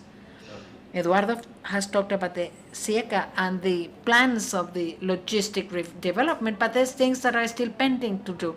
It doesn't make sense to me to translate the bottlenecks that we have in the road and translating them to the ship. It doesn't make sense to the sea. The idea of offering a new logistic route is for the exporter to be able to feel the difference, really, in terms of the efficiency of the service. So we could start as of now, but the service wouldn't be effective, wouldn't be efficient. So we have challenges in infrastructure. Why? And I want you to know, because this is important. Because we have maritime conditions in the Pacific that don't make it possible for the landing to be safe, for the docking to be safe for all the types of ships that we have, considering the infrastructures that we have. So we have challenges, but there's opportunities. The opportunities for investment in our maritime ports so that we may have a service like this one in an efficient way.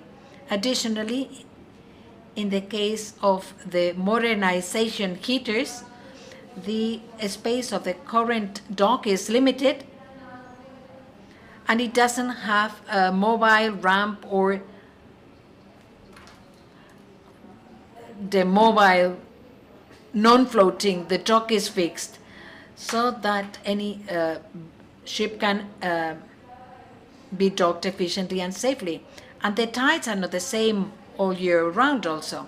What are the alternatives that we have taken into consideration in order to start as soon as possible? Well, we want to have a floating ramp, but the administration, in the case of Puerto Caldera, it was not possible to do that. And also a berth similar to the Mediterranean would make it a difficult parking of positions 2 and 4 in the case of Puerto Caldera, so we rejected it. So we decided to have a new dock. Puerto Caldera has the design of the master plan for the refurbishing, revamping of the port. They're contemplating the creation of only one dock, but meanwhile, we have to have one ship with the technical specificities, the type of ramp, the sizes of the boat, and so on, that allow us to dock in the maritime conditions that we have in the Pacific Ocean right now. I'm going to finish with a video, if I have time. If not, I will just conclude. It is 1.5 minutes. 1.5 minutes is the last thing that we will see. It is very important that we finish with the final considerations. The message I wanted to convey before we go to the video is that there's a huge opportunity in Central America of being able to improve our logistic and transport conditions that impact on the 3 objectives of sustainable development. They make exports more efficient. They allow to increase the logistic chain, improving the distribution of the products in the region socially, obviously. It generates employment and logistic development in the ports where this service would start, and obviously there's a reduction on the impact on the environment because it is more efficient than moving three times a week, 90 trailers per ship, than moving a ground transport, which is always filling the roads. Thank you, Rafael. Thank you very much, Monica. This is a project with a huge environmental project and in cost reductions, 40%, I think you said, right, of cost reduction. Actualmente. Definitely very impressive, and we must pay attention, close attention to this. Well, ladies and gentlemen, unfortunately, there is no time for questions, but my suggestion to those of you who are here with us in the hall, of course, we're fully available now, and those persons who are with us via streaming, we have a staff member who is taking note of questions and comments, because there's no doubt that this is a fascinating pipeline of projects, fascinating, and no doubt there is a lot of interest. We have over 230 persons who have registered with us today, so I have to say that it is important. Thank you all very much. Thank you all, distinguished co-panelists.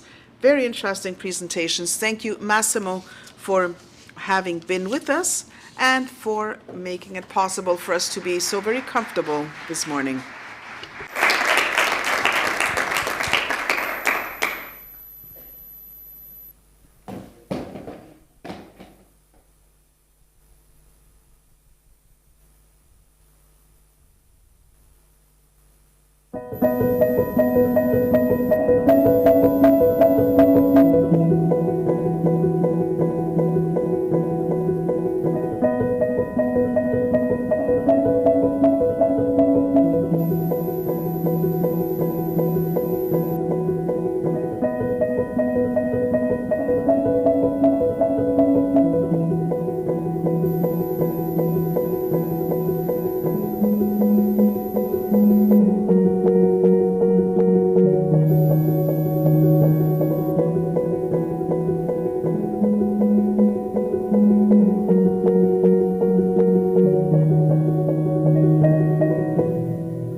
Perdonen, para no acumular retraso en el programa, tenemos 10 minutos para el café.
Sí. Muy bien. Continuamos con el programa del Foro de Logística y Transporte en Centroamérica después de haber analizado. Thank you very much. We've seen the pipeline of projects and so on, everything that we have up and running for upcoming years. And now we're going to talk about something which is absolutely essential, which is funding, the financing of the infrastructure. The pandemic has hit the region hard. The margins are narrow. We need to look for solutions and find them. And we need to remember also the role of this sector is essential in terms of PPPs, in terms of mobilization of resources. So we have with us today the great luck of counting with Rodrigo Madrazo Garcia de Lomana, General Director, Spanish Development Financing, COFIDES, and the four leading entities, the BIDCAF, Central American Bank for Economic Integration, European Investment Bank, and Inter-American Development Bank. Four powerhouses. Rodrigo, we are running late, so let me immediately give you the floor, and we can commence our session. Thank you. Perfect. Thank you. Thank you for those kind words, and good morning to all participants, our distinguished panelists. I have to say that I'm very happy to be here today. I feel very much at home here. I visit frequently, and I visit happily. And also, I am delighted to be a member of this panel with institutions that are sisters to ECOFIDES. I'm moderating today, but I could very well be here as a funder. COFIDES, as an entity which provides funding to projects abroad, has broad exposure in Central America, approximately 30 transactions underway, operations which are important in agro-food, in energy generation, and railroad infrastructure. By the way, we're working with the Inter-American Development Bank with Fonprovi funds. So as I say, I'm absolutely delighted to be here in a position to exchange different points of views with the panelists whom we have the honor of hosting today. We do not have very much time. We have barely 45 minutes. So I'm going to give the floor first and foremost to Kristin Lang, Head of Division responsible for LATAM and the Caribbean at the European Investment Bank. This is the world's largest multilateral bank. Kristin, maybe you can share with us, I say a maximum of 8 minutes, please, and that way we have a little bit of time for questions. Thank you very much, and I'm going to actually try to keep it under 6 minutes. I have a presentation. Can we cast, please? Very good. Here we are. Do I have a remote?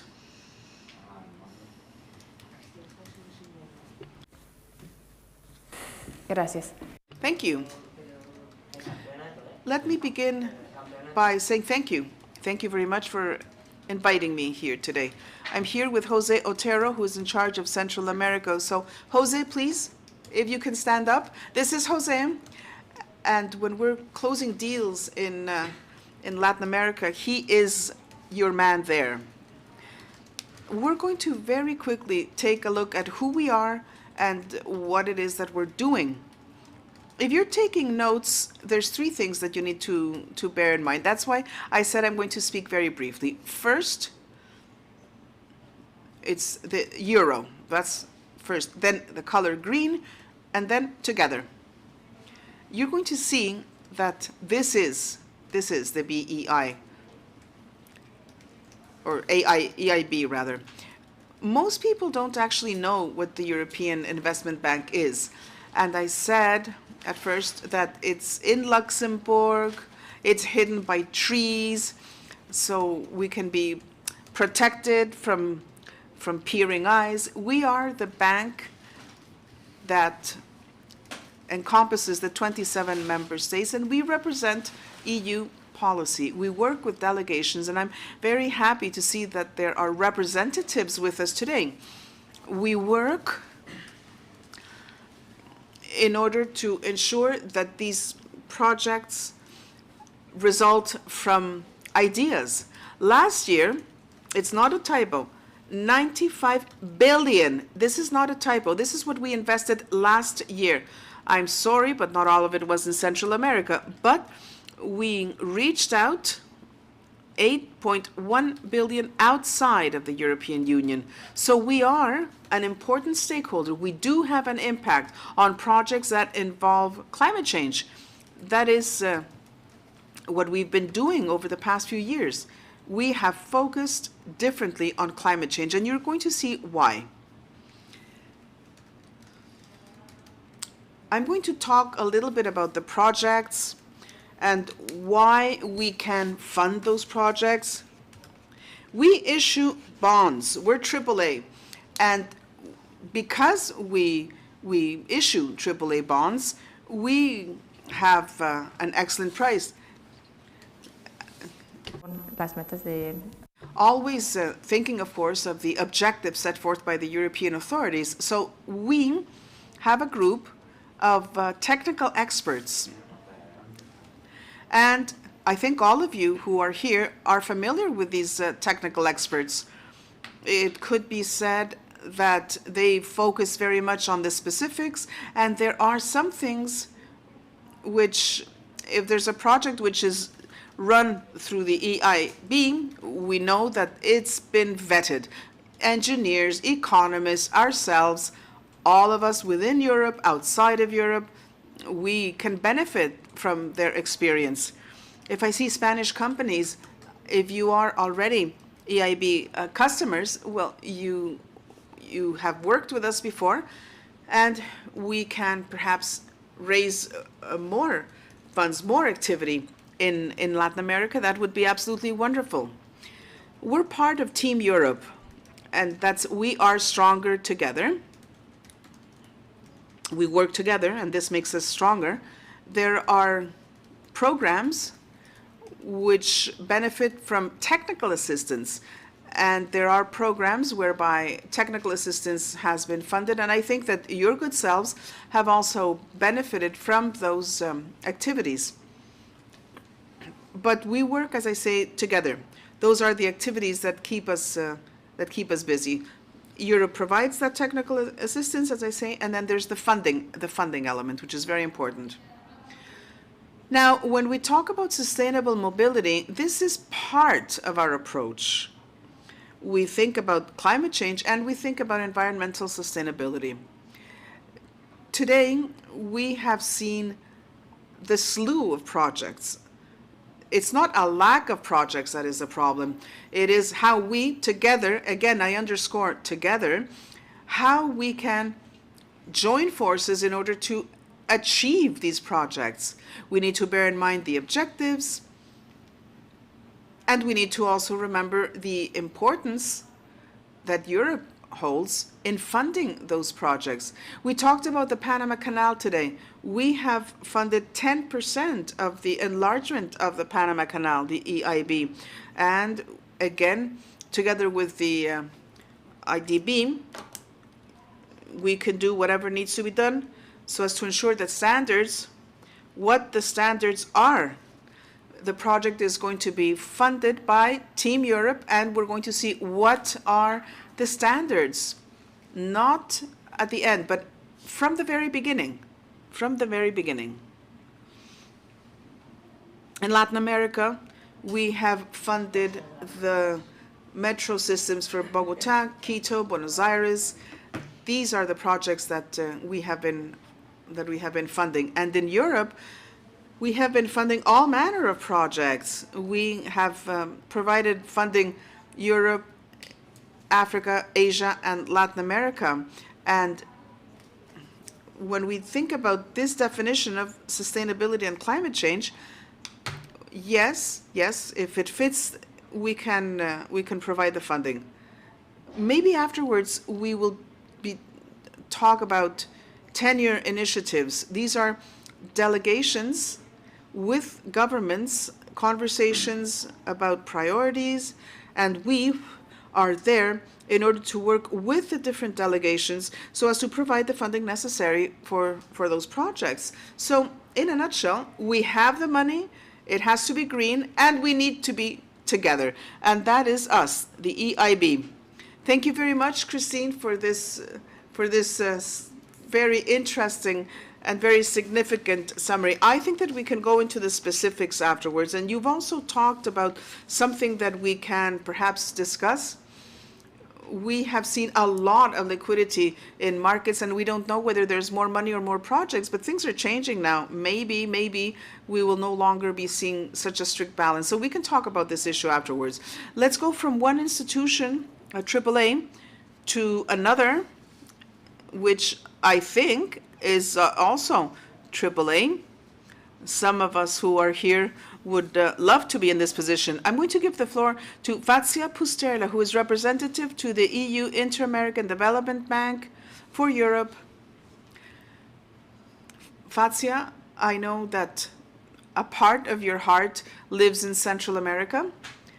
At the beginning of your professional career, you became very familiar with that part of the world. So it's going to be interesting to hear you and the BID.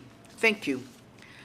Thank you very much. Thank you very much for inviting me. I'm delighted to be here. I feel lucky that I was able to listen to the previous speakers and to be here and discuss these issues with my colleagues. So just as Christine did, I, on behalf of the BID, am also going to share specifics and figures with you. Of course, not as broad as the EIB, but for Latin America and the Caribbean, very relevant, because in 2021, we have approved over 23 billion in projects, public and private. And the private of those 24 billion it's approximately 6 billion just in 2021. Now, this is a mirror image of our presence in the 26 countries that are in the region, and of course, our response to the reactivation in the region. We have focused on Central American countries, all of the countries that are members of the agreement, which are members of the IDB. And 2021, the numbers are in excess of 5 billion. And in the year 2021, we have approved approximately 3.7 billion, of which dollars, I'm specifying dollars, of which 35% in 2021 were approvals of projects affecting the private sector.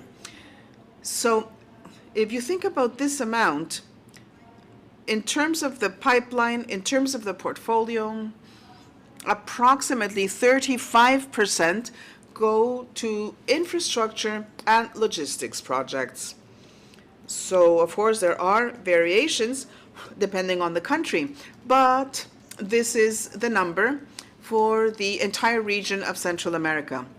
And now, if we focus more specifically on the element that we're discussing here, which has to do with transport and logistics, our strategic vision 2025, our vision 2025 addresses the issue of opportunities for regional integration and all of the opportunities that this implies, as described before.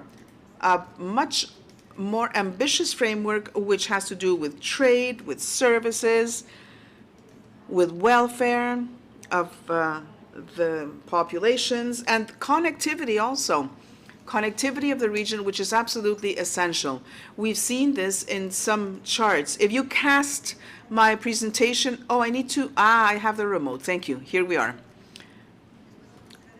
I'll show you afterwards a chart which I believe has been shown before in one of the presentations to show the connectivities which already exist and others which may well be leveraged forward-looking. Allow me to share 4 key words, not 3, but 4. These are words that you need to keep in mind. Of course, infrastructure, integration, investment, and innovation.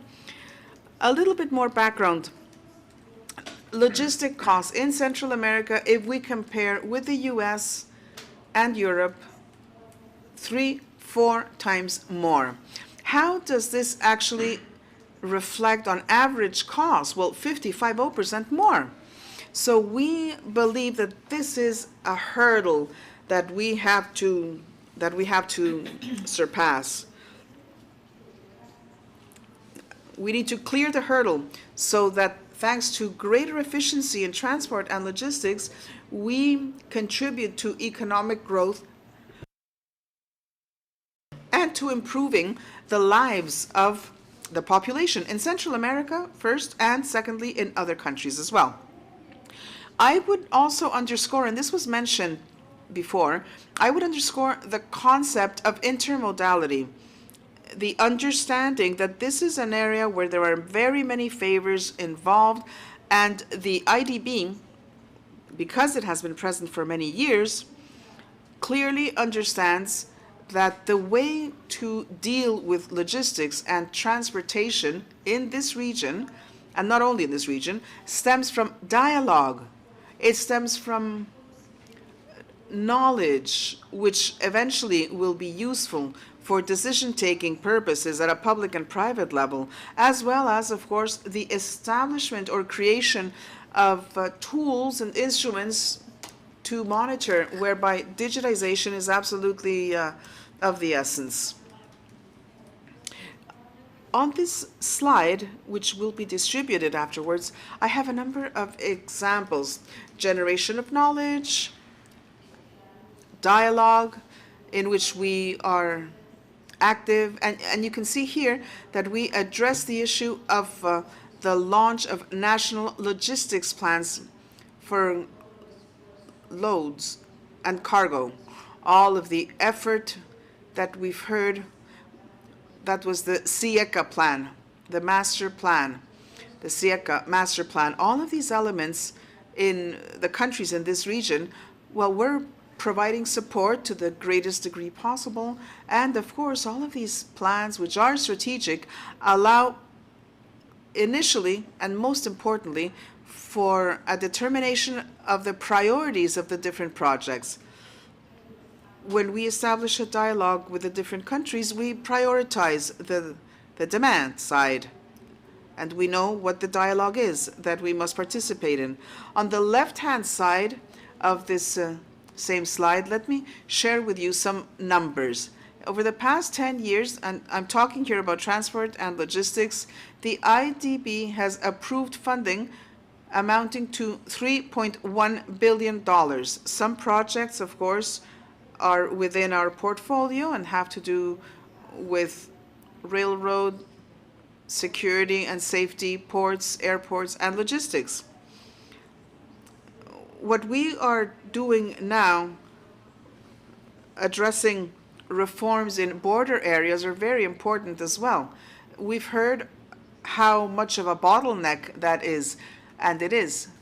From 2016 onwards, we have invested some $300 million, but we see that our needs, at least, would be of a similar amount, and that would be in the very short term. But if we see specific examples, let me talk a little bit about the Pacific Corridor.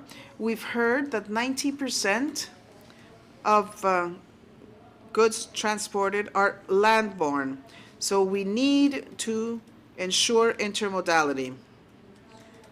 In the case of everything that's been built so far, we've worked, of course, on a number of different fronts, and perhaps specifically we could talk about improvements already achieved. That's an interesting piece of information. At this point, 76% of the length of the corridor has specificities that allow it to be, in physical and functional terms, sufficient for the use that it's being destined now. If we compare with 2011, it was only 40%. Only 40%. So there has been an improvement, but we know that there is room for further improvement. And we calculate that future interventions, and let me underscore this, which are holistic and integrated, would allow for a yearly savings of $400 million. So this is something that needs to be taken into account when we think about potential investments. Another 3 examples, very quickly, just to share with you where it is that we're active. If we look at this example, you see Honduras. We ran a program backing the reform of transport and logistics in Honduras. We were active in regulatory terms, everything that has to do with, let's say, the legally based issues. So the relationships between the entities in Honduras that are in charge of logistics. So the National Logistics Council, Consejo Nacional de Logística, and the conglomerate of the northern part of the country. This is extremely important because it allows, of course, for the incentivation of exports of those products which are highly diversified, as we saw before, which are moved abroad, which are transported from Honduras to Asia, from Nicaragua to the Caribbean and El Salvador. I would also underscore about these projects, and we talked about Costa Rica before, everything that has to do with the bioceanic connection. This is Costa Rica again, and we see here the support to movement of products, high volume, so that would be fruits and fruit byproducts, but the lesser cargo, but high, very high value added, which would be medical instruments and machinery in general. So again, we're active there. And then also something which was broached before when we heard about the Panama Canal, the information I have for you focuses on something very specific, which is the possibility of fostering domestic value chains within something that is clearly logistic, that is a priority for Panama and absolutely cutting edge. So this is my final slide now. Thank you for your patience. And we're going to be talking about how what the bank does, what the IDB does, and what I've shown you so far, becomes an opportunity for the private sector. Always remember, of course, the setting in the region. We've seen a growing fiscal deficit. I have information about 2020. Well, 2021 is an additional 2 points, so it is obvious that we need to involve the private sector. And again, Central American countries have come a very long way with regards to PPPs, and the IDB is backing these activities. I would also make a reference to something which is important when we raise funds or attract funds, as we are doing in some of these countries, funds from the European Union, which allow us to achieve a very interesting blend in the activities that we carry out. And finally, I would also underscore the need and, well, the supply that we make available of being present in all of these countries so as to define next steps and opportunities with the companies in the private sector. Thank you very much. Thank you. Thank you very much to Fazia Pusterla. If we have time afterwards, we will take questions. So let's leap now from the IDB to the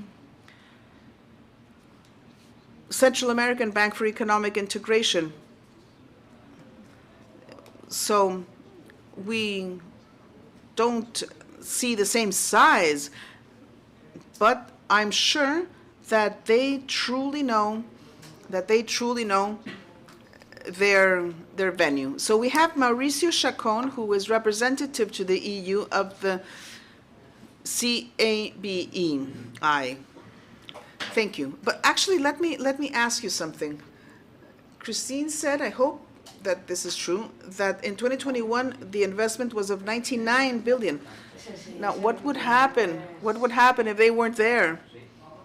Well, let's see what the initiatives are that the bank has. In fact, they are very much in line with everything that's been discussed so far today. As you rightly say, we are a bank that is established in Central America, which was established by Central American countries, and which today is strong. It has become stronger. It is the development bank that has the greatest presence in Central America, and we Central Americans are extremely proud of this.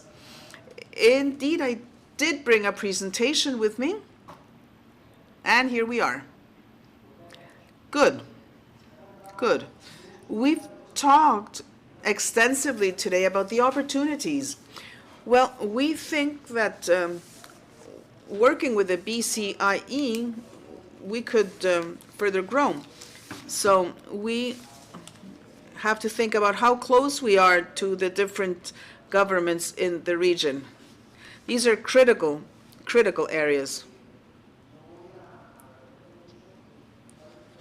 I'm not going to stop and focus on these today. I think we've talked at length about them, but let me just say that at the beginning of the last decade, Central America as a bloc was the 8th economy in Latin America. Now we rank the 4th, which I think speaks clearly of the kind of growth that we've seen, which have overcome challenges. There are still very many challenges, but this is an indication as to the opportunities that exist in the region that may be generated, and whereby different companies will participate, availing themselves of the mechanisms in place. And I would very quickly like to say what our activity is. As you rightly said, the CABEI is the bank which is very active. We began to be international about 20 years ago. You can see how time has passed, and we grew by 18. And now we're AA, the highest in Latin America. So a bank established by Central American countries, overcoming challenges over time, and today we hold a very solid position, strengthened by our presence, acknowledged to be relevant by the different governments, benefiting from our status of preferential creditor, and also because of the initiatives that we are launching in order to close the gaps between and among Central American countries. Our pipeline today, the different initiatives which are being launched in recent times and which are currently underway, others will soon come to the surface. As you can see, it's an important amount. It's $15.8 billion in different countries in the region, because we include the Dominican Republic, very relevant for the strategy that the bank is launching in the region. So if we look at this in different sectors, we see the different initiatives, and this chart is very telling. Over time, historically, it's been a bank that backs infrastructure.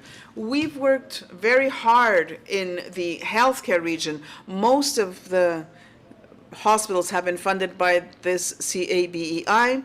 Roads also have benefited from our support. Also energy. As we know, the grids, especially in Costa Rica, have advanced, and now the grid is based on renewables. And in the case of the CABEI, we are the first bank to have funded the geothermal and wind energy alternatives, and we're very active also in hydro. So historically speaking, those were the lines of action whereby the bank supported the Central American region. And today, as you see in this chart, there are 3 areas which are absolute priorities for us. Within our strategy for 20 to 24, the bank is clearly focusing efforts in energy, always looking at renewable grids, infrastructure, which in this case is to enhance competitiveness, ports, airports, and improvement of connecting services, and also in the arena of transport as an essential column. These 3 areas, which we have set forth for the upcoming years in our 5-year plan, represent approximately $8 billion. So the initiatives, the projects which the bank is backing is broad and encompasses all of the countries of Central America. Now, within this competitiveness line, we're trying to close gaps. For sure, we've come to understand that we need to recover railroads in Central America. We know that there are drawbacks in terms of communication, intercommunication, connection between and among countries, the problems, and not only building the infrastructure, but all of the logistic services that have to do with it, and interconnection, intermodalities. We believe that we can truly allow this region to benefit from these multiple advantages. So it's not only because we connect 2 seas, but also the advantage of having Panama, our brothers and sisters, with their canal, with all of those services, the logistics, their experience, and the connection with other continental blocks, leveraging all of the trade treaties that the region has signed. So we're focusing our development, and we have accepted that our aim, in view of different countries and regions, to try to develop initiatives in all of these countries, not only to move people, but focusing perhaps more specifically on transporting of cargo. in Central America. We have specific examples of projects that we're active in. We talked about Telca, if you remember, connecting north, which is the granary, all the way down to the port of Moín, where the other terminal exists, one of the largest, most modern terminals in the region, where we try to leverage all of the infrastructure in order to improve the loads and cargoes traveling south to north. And there are other examples in Central America, in El Salvador, in Guatemala, also in the Dominican Republic. At different stages of the different projects, we are advancing. Specifically, the Telca train, it was a Spanish company that helped us do the groundwork, which has recently delivered to the government of Costa Rica. It is a feasible project in economic, financial terms, and our expectation is that we will be launching in this current year.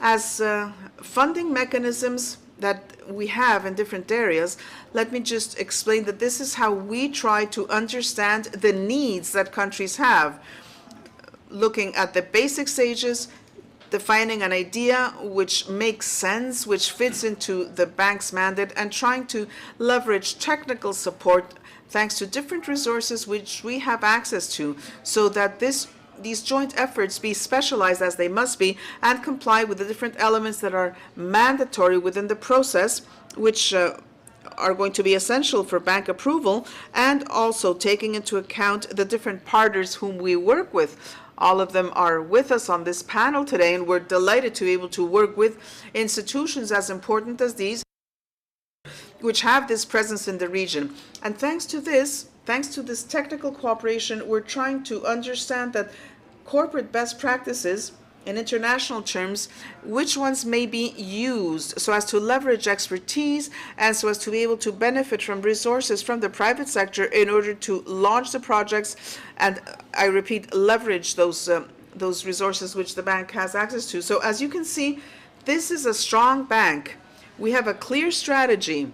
We are there to help the different countries in Central America, and we are very, very keen to interact to the greatest degree possible with different European organizations from the public and from the private sector in order to continue to make good use of these resources in the region. Thank you very much for your presentation. But before we give the floor to the next speakers, I'd like to ask you a question. Today, we're in the business forum between EU and Latin America, and DCIA has done a step ahead, opening an office in Madrid so that you have the representation in front of Europe, the Central American Bank for Economic Integration. To what extent do you believe that this decision is going to increase the financial cooperation amongst the two continents? Well, for sure, Christine mentioned the resources that we have in this region. For sure, we believe that by having an office in Europe, which might be as the hub, so as to be able to strengthen our relationships with institutions, will allow us to increase the scope of these relationships in order to promote and take more resources to the region. For sure, that's the main objective, to emulate what our colleagues, the CAB and the BID, have done excellently in order to move the resources of Europe in order to have investments in Latin American countries. Our focus will be always Central America, and we will try to bring as many resources as possible to the region. And the office here in Spain, once it's open, because by the way, we have not opened it yet, but it will for sure be the vehicle that will allow us to go closer to those opportunities so that we go to the region of Central America. For sure, you have our support for the promotion of this office in Madrid. And without further ado, Ignacio, I don't know if I should first give you the floor or maybe congratulate you, because I understand that you've been spending several days now as a representative of the Latin America Central Bank. I'm going to call it CAF for Europe, area, Asia, and Middle East. Congratulations, Ignacio, and I'm going to be delighted to listen to your view about the possibility of increasing businesses and logistics in Latin America. Thank you very much, Rodrigo. I'm delighted to have all of the members here, especially Fatia, who used to be a former of mine, and Christine. We've been working together in the last few years, and Mauricio, you welcome here. I'd like to thank the European delegation. This type of seminars are very important, and to hold them in Madrid and in Europe is especially important. But we also need to hold them in the region. That is the second step that we need to do, to work more with the delegations on the site, on the field, in the field. We've discussed this with Brussels, and we are from the Development Bank of Latin America. We are certainly focused on doing this. I'd like to thank Rafa Oyuela, who, by the way, is a good friend, and he is very young always. I'm delighted to have him in the Chamber of Spain as a strategic partner for CAF. CAF, by the way, is the Development Bank of Latin America. Last month, Salvador joined CAF. We already had Panama. We already had Costa Rica. El Salvador joined us. A leapfrog. And this is very important because it proves the commitment of some Central American countries in the Development Bank of Latin America. We are working with 2 more Central American countries, which is going to increase our presence in the region. But in Panama, we also have the executive presence of CAF. A couple of numbers more. Last month in Paraguay, our member countries, our governors, decided to trust this new administration, and they approved the implementation, or they passed the implementation of the capital increase of CAF in 7 billion American billions of dollars, which will allow us to get to a portfolio that we would never have gotten, the BEI, 60,000 million.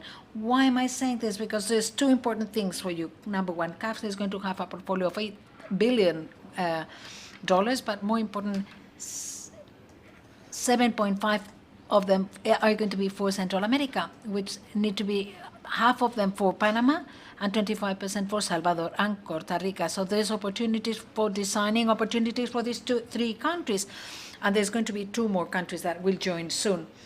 In the Assembly, the President made an presentation, and some decisions were adopted. Number one, the first thing is that CAF is going to go, instead of an infrastructure bank, is going to go to what we tend to emulate, which is being the garden banking. For that, we need a methodology. It's not so easy, and we need to finance sustainable infrastructure. So it is not just continuing financing infrastructure such as roads in some countries, but also sustainable roads. We need to add to that, even if it's more costly, the green components. So from CAF, we are willing to design this type of operations or deals more sustainably. Number 2, which is important for you, is that in CAF, we just reorganized the organization chart and the infrastructure, which is very important. We've put it together with digitalization. The digitalization will be linked to infrastructure. In ports especially, it is important for some countries. The channel, obviously, everybody talked about that, but there's other ports that are of interest also. Guedala port, somebody mentioned it. All of the port plans, the digital part, is something where CAF is going to be positioned, because CAF doesn't have the ability to compete with other institutions which are maybe larger with more personnel, but we will be present in some specific niches with more perseverance probably. So infrastructures and digitalization is one of them, and we in CAF want to finance infrastructures in the region in the last few years. Finally, we just approved in the Golden Paraguay a strategy for the private industry. Fatia talked about APPs, and those are very important for us. But I'd like to underline something, and please apologies because I don't want to be pessimistic, but we in Central America have a pending issue, which is transparency. We can only do APPs with third parties presentation, PPPs. So how can we work as a bank in order to be able to contribute more transparency to the infrastructure and in order to move the resources of the European Union, for instance? So that is a challenge. How can we ensure the transparency vis-a-vis the policies? In CAF, as compared to other banks, I don't know the BCI, Mauricio, but we apply the local legislation. So that is the difference somehow. And I insist that it is very important to work with transparency. We in CAF are also going to be focusing on urban, but also in mobility. Metro Panama is going to be very important in Panama. We've financed with a lot of resources, infrastructures, a huge amount of money. CAF nowadays is the institution in charge of integration also. So we want to be very important in the region. We're at your disposal to finance projects, be it Spanish companies in Central America. We want to support the Central American projects in those countries, obviously. We want to support you and welcome the Central American companies that want to be involved in the bidding contest. And also, we want Mauricio to support you for anything that you need in Spain. And we want to promote opportunities with the EU in these countries. Thank you very much, Ignacio. All of the institutions that are present here today, I believe, we are wearing the green hat. What do I mean? That we have certainly taken very seriously the climate financing.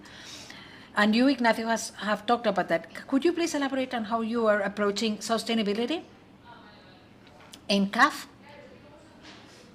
Central America, and infrastructures and transportation? How do you implement the sustainability strategy? Microphone. El micrófono, por favor. We set for ourselves the goal of getting to 40%, but we need a methodology that we're working on with the regional banks to see who is green, who is not green, whether it's a loan or an education loan, whether it's green or not, and what component does the green part. Number two, the president announced that in October we're going to be a green bank, and in May the 26th we're going to celebrate the 20 years of presence of La CAF in Spain, and we're going to make some relevant announcement in terms of green issues. Spain is going to play a strategic role, by the way. I'd like to tell you beforehand. So in May, Spain is going to be very key for the green agenda. The green is for both public and private, represents 40% of the group CAF. So we have the public and private in one part only, but it is the most ambitious goal that we've set for ourselves. Thank you very much. Good luck. And let's hope that the 40% is successful. Oh, yes, if the European Union helps us. Well, for the European Commission, or the Bank of the European Commission in this case, I'm going to ask the last question because we don't have a lot of time. The three institutions that are represented here, with the exception of the BEI, has a basic approach, a geographic approach in Latin America. The European Investment Bank is the European Commission Bank, the EIB, but it also works abroad under the mandate of the European Commission. And presently under the scheme which is called Team Europe. The European Commission is programming its activity abroad. To what extent this institutional design might increase the investment and the financial cooperation with Central America? To me, everything starts with the bidding. What they did on the field is that we are not there to be doing the policies. It is the delegation that has to discuss with the government, that has to establish the priorities and the information about the team openerships. Well, you've held several activities which are public. Our role is how can we, by working with the delegation, finance the projects that they have identified in the areas that they have identified. Nowadays, what I've seen, especially in Panama, I see that there's a lot of projects that are in agreement with the principles. The problem is how to finance it, and there's several ways to finance it. Sovereign, sub-sovereign, via other partnerships, with intermediation with private banks or corporate. There's different ways, and we need to work together and see how we can have an impact, because the impact that is identified between the key opinion leaders is not only going to be about environmental impact, but it's also gender, and there's many other aspects that are contemplated in the European legislation. So I believe we are going to be able to do it. I hope that there's another celebration where we will be able to celebrate all of the projects that we've celebrated together, that we've done together. Okay, it's late, so we just need to conclude.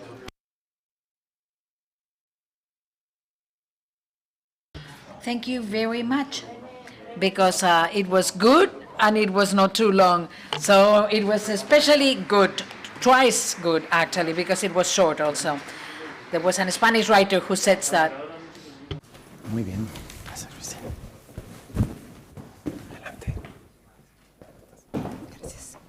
Gracias, Rodrigo. Muchísimas gracias a todos. Thank you very much, Rodrigo. Thank you to everyone. Congratulations also to you, Fazia, Pusterla, Mauricio, and the three of you have, and Ignacio Corlacholi, you have a very privileged relationship with the Spanish government. I know, because I've worked with all of them, that you are dedicating a lot of effort, and you have a lot of human and professional quality.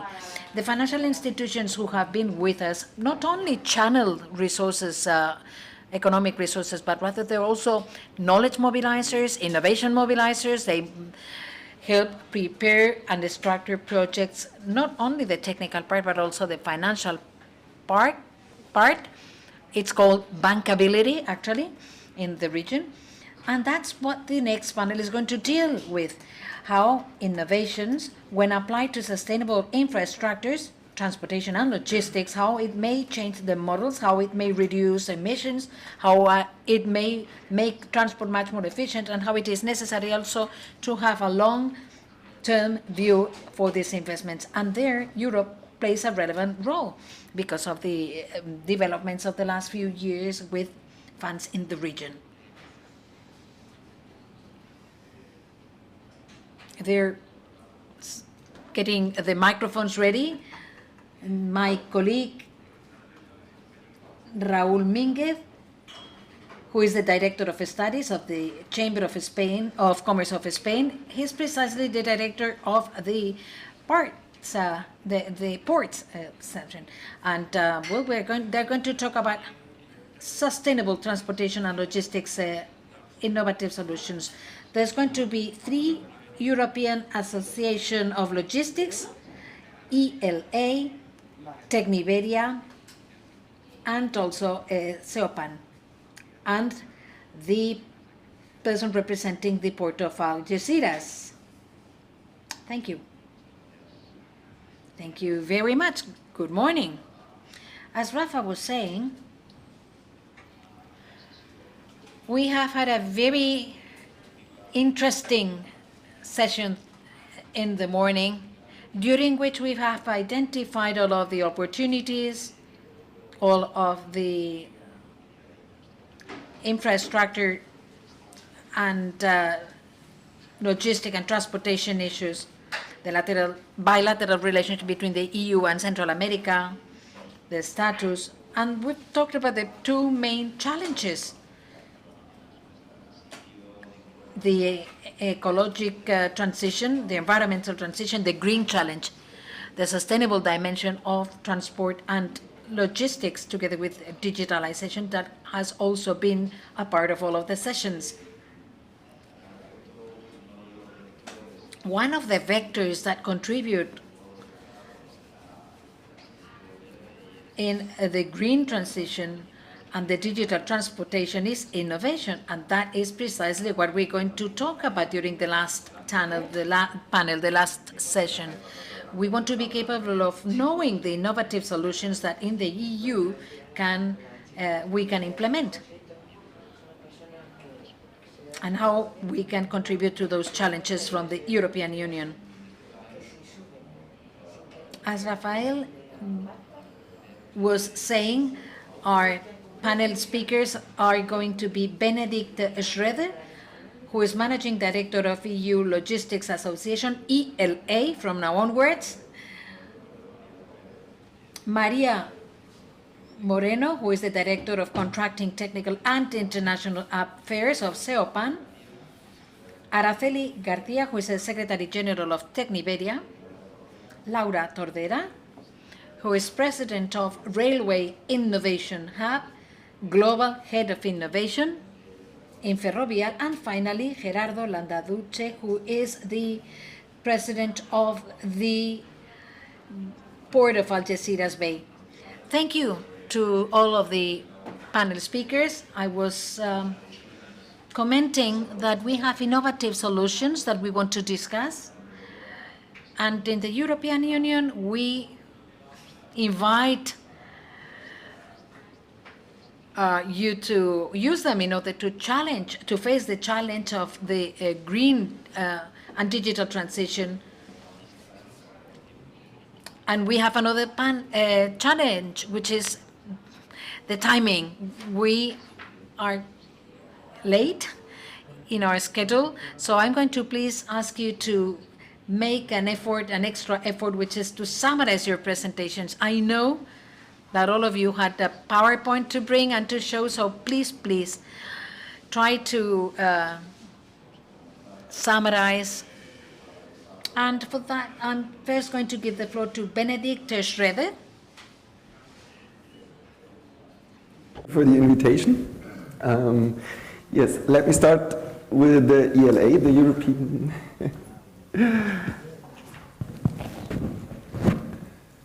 the European Logistics Association. So yeah, basically I'm an international association. I have members in all European countries, which are the National Logistics Association. I'm here for 30 years, so the ELA is here for 30 years. But most important to know is we have two pillars. The first pillar is the classic logistics and supply chain business, as we discussed here all morning. The other is education in logistics and supply chain management. And I want to talk a little bit more about the educational part of ELA, because I think it adds a different point of view to this. So just to see, yeah, our members, we also have most European countries there. What is important to know? We live in a rapidly changing environment, also tackling this COVID. But in my point of view, a very strong and daring problem is the skills shortage in the logistics and supply chain business. So we can always think of new methods, new ideas. We can also talk about European countries joining Central and South America, but if we do not have boots on the ground, if we do not have the workforce for blue-collar workers, but also for managers, we will not achieve our aims and we will not develop our profession forwards. So this is a very, very important topic we need to tackle, and this is how ELA maybe can extend my hand to you with the educational idea and also with our standards and qualification framework, which set up on this. So what's behind the ELA certification? It is basically a certificate that proves that you have sufficient knowledge in the educational views of logistics, but you also have experience in working. So it is a qualification framework for professionals, for juniors, for masters, for seniors, for managers. It is based on our standards. You can do that in all over Europe. and it's also a global mark of competence. It is, however, at the industry. It is what the industry wants, and it is what the industry needs. So we can provide this. There you see, I'm not talking about specific people. We have a lot of choices. We have the university and the graduates we can target. We have commercial training, so for your companies, you can self-educate your workers, but also for professionals and organizations.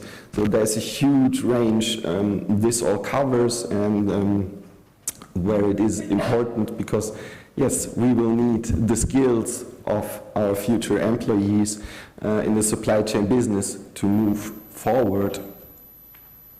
So yes, what are the ILE standards? This is basically my framework. The standards are recognized by the industry. It is what universities teach today, a little bit more.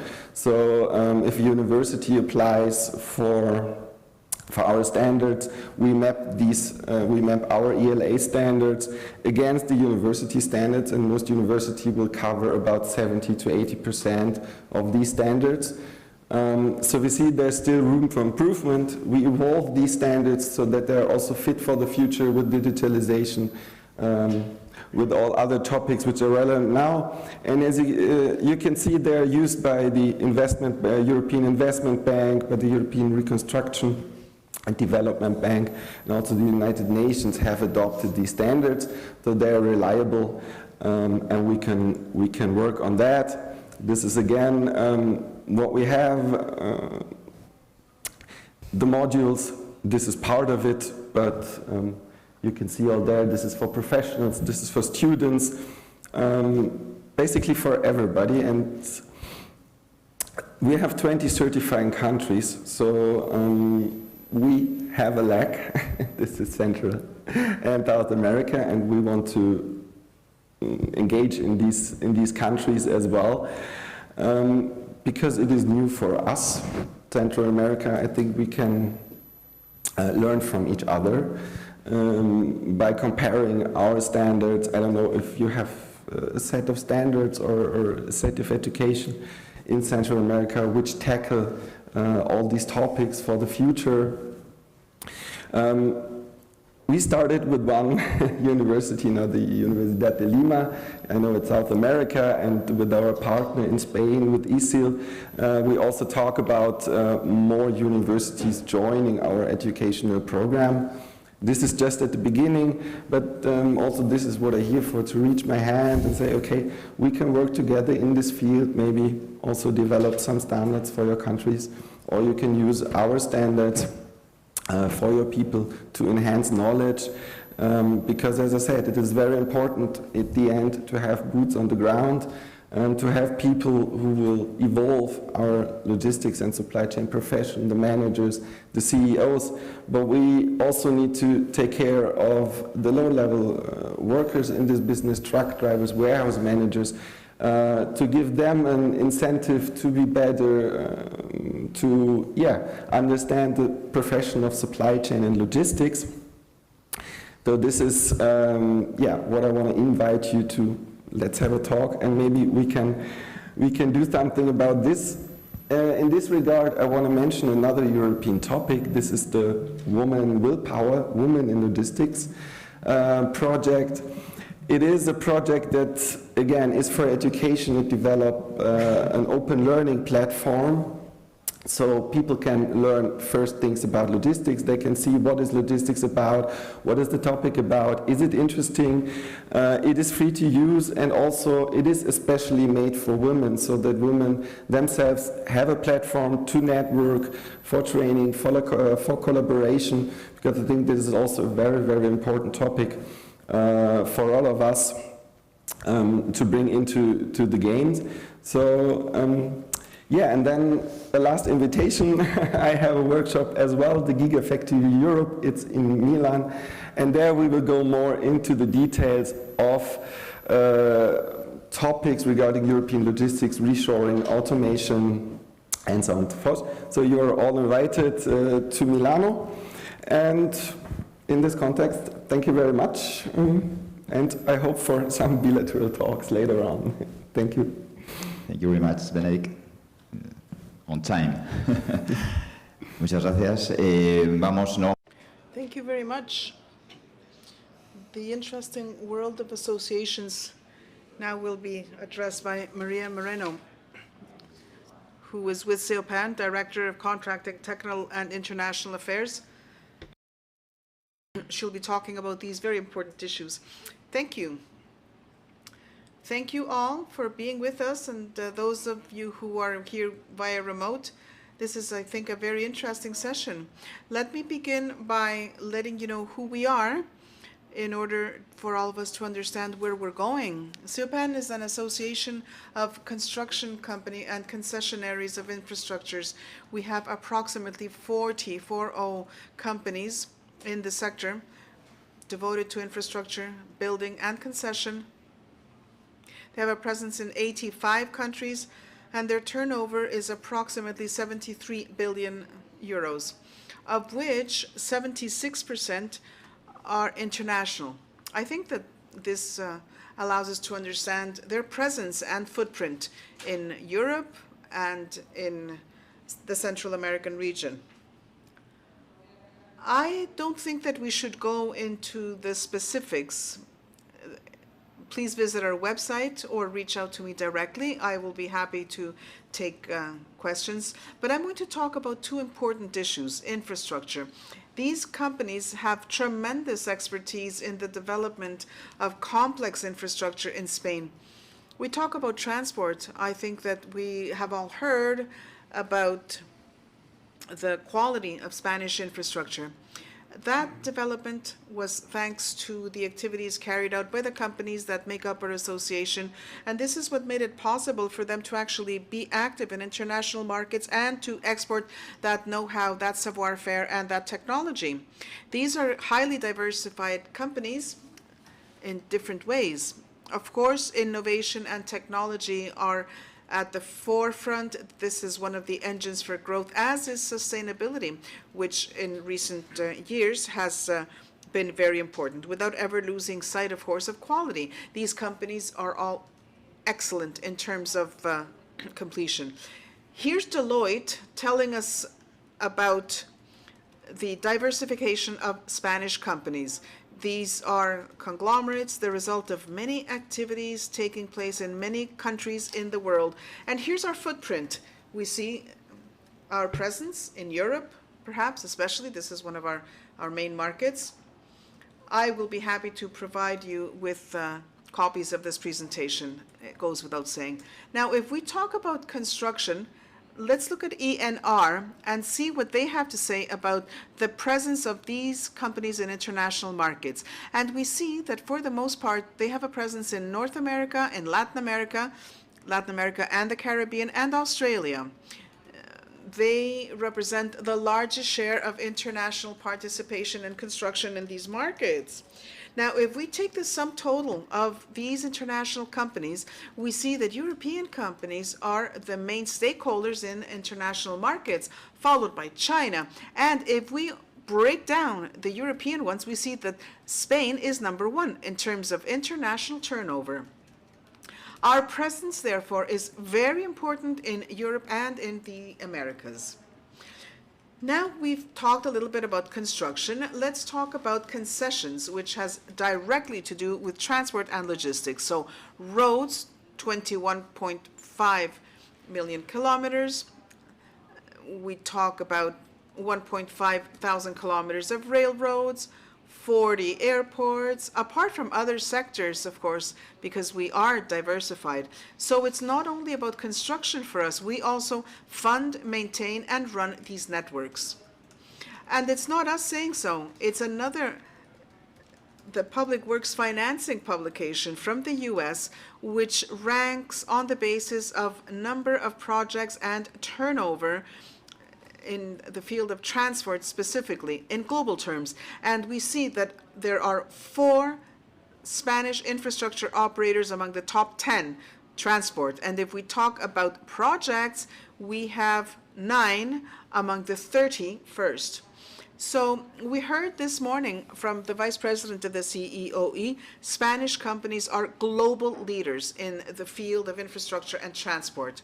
And now let's talk about something which is a little bit more specific, what we're looking at now. Now, if we want to know where we're headed, we have run an exercise, internal and external analyses, to understand what the market trends are that are going to affect our sector. Now, this, of course, has very much to do with transport, which I would say is the main business that companies actually have. So here's the three main dimensions. What do we build, how do we build it, and how do we run as companies? We see 10 indicators, 4 degrees of maturity, and I'm just going to focus on the areas that have to do with sustainability and innovation. And the results of this survey, because these are Spanish companies that have been surveyed, tells us that the main impact which is expected in the near term, in coming years, is sustainability. And this is going to explain many of the changes and many of the investments that companies foresee will be taking place in the short term. And we believe that this is going to be happening in the upcoming 3 years. Now, this is an exercise from last year, and we are exactly at the point where we feel the disruption and are, in fact, taking steps towards the solution thereof.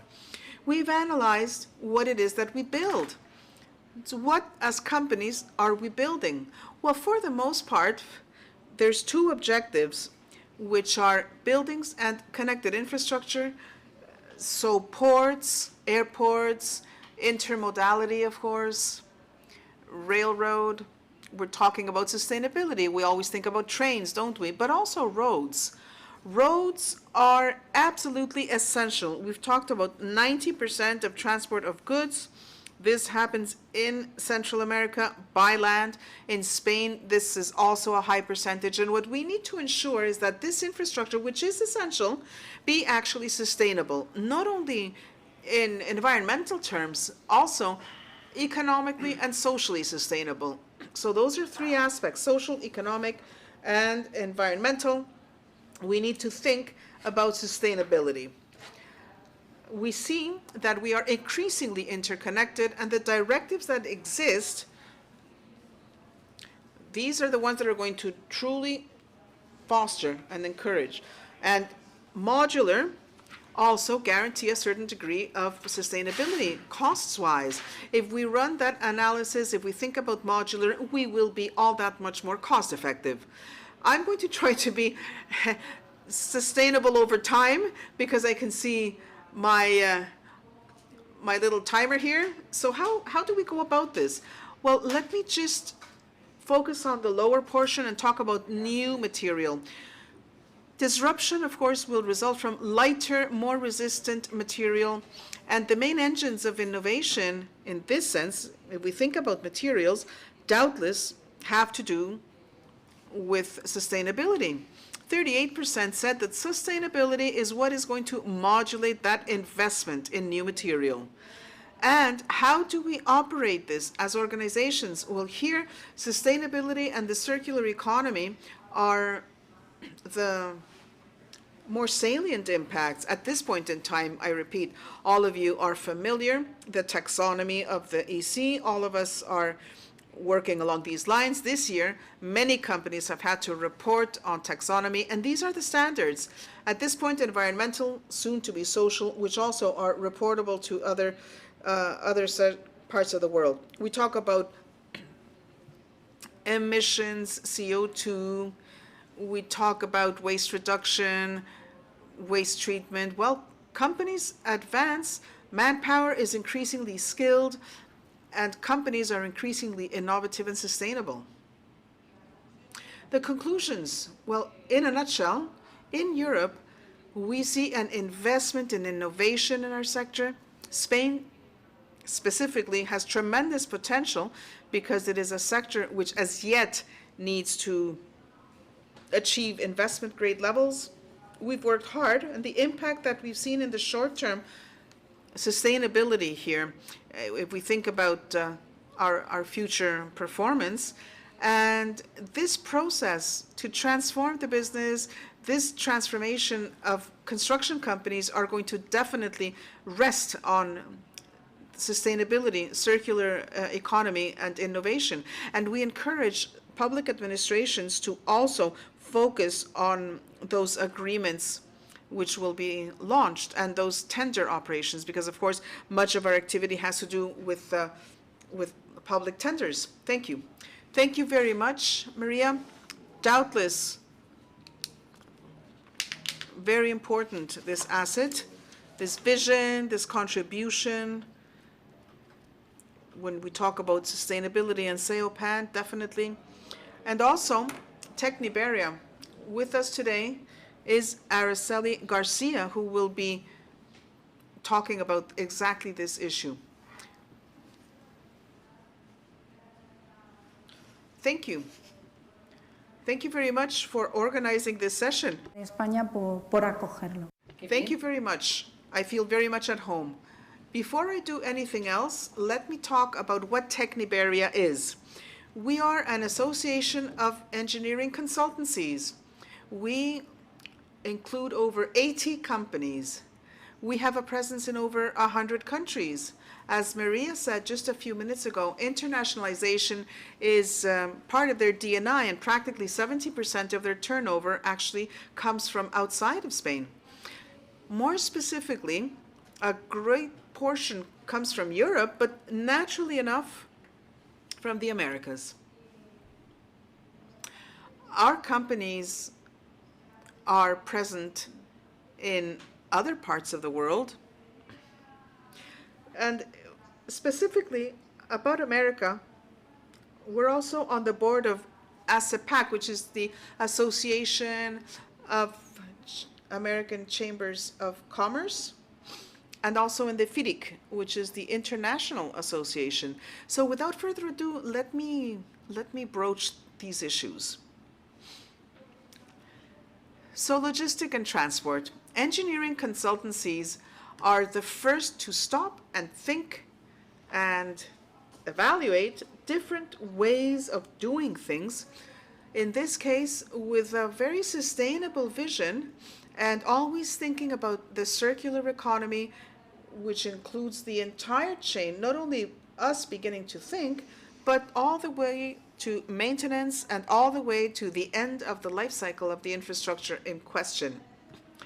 The European Union vision with regards to transport stems from the Paris Agreement, where we saw an identification of CO2 emissions and where we committed to finding a change and a transition to digital.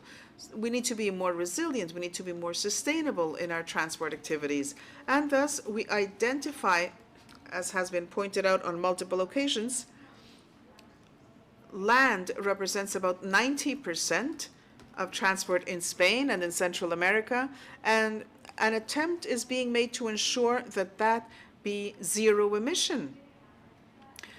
We see that we want to use sustainable and renewable fuel, and that would be the alternative that's being broached. So yes, there is innovation in hydrogen and many other arenas of renewables. Another important chapter is encouraging the use of railroad for transportation and for logistics. It's true that when moving people, railroads definitely, and especially commuter trains, which is how we call the short distance, is what moves most passengers in thousands of persons per year. But we also want to think about another challenge, which is transporting cargo. We want to multiply the current percentage, which is actually very low and which has a tremendous potential. The Commission was looking for 75% of domestic transportation, which is on the road, so stock, moving to railroad. And then another pillar, which is multimodal. So it's not only on railroad tracks, but also the vehicles, buses, urban buses, intercity buses. We're thinking about establishing multimodal hubs or nodes that will ensure for this logistic of people to be achievable. And what do we see in Central America? Ensuring that this is achieved, as we've said this morning, the region itself is important, very important investments. Panama, the trails, the telecom, hydrogen, and from the Union, other multilateral units. So what do we contribute from Europe? We provide support to their plans for sustainable development in transport and logistics, and the private sector a very important role as a stakeholder in development, and European companies seek to provide support to those sustainable investments on the basis of the experience that they have accrued. Our companies, our Spanish engineering companies, seek to update knowledge, advancing towards new technologies that will be taken into account in consultancy, design, and planning, and sustainable solutions are being sought. And thus, when we think about sustainable solutions, which just a few years ago were not considered to be an essential parameter when designing the project, now that is no longer the case. We seek for a global assessment of transport, seeking to be intermodal, as we said before, ensuring that the alternatives made available are more environmentally respectful. We focused on those hubs or nodes, those intermodal nodes, which must be more resilient,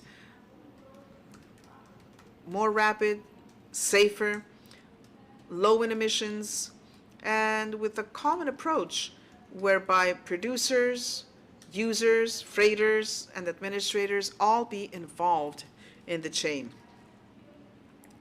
In order to ensure that we optimize transport, we need a global platform to ensure that management is run technologically. So we cut time, we cut costs, and of course we cut emissions.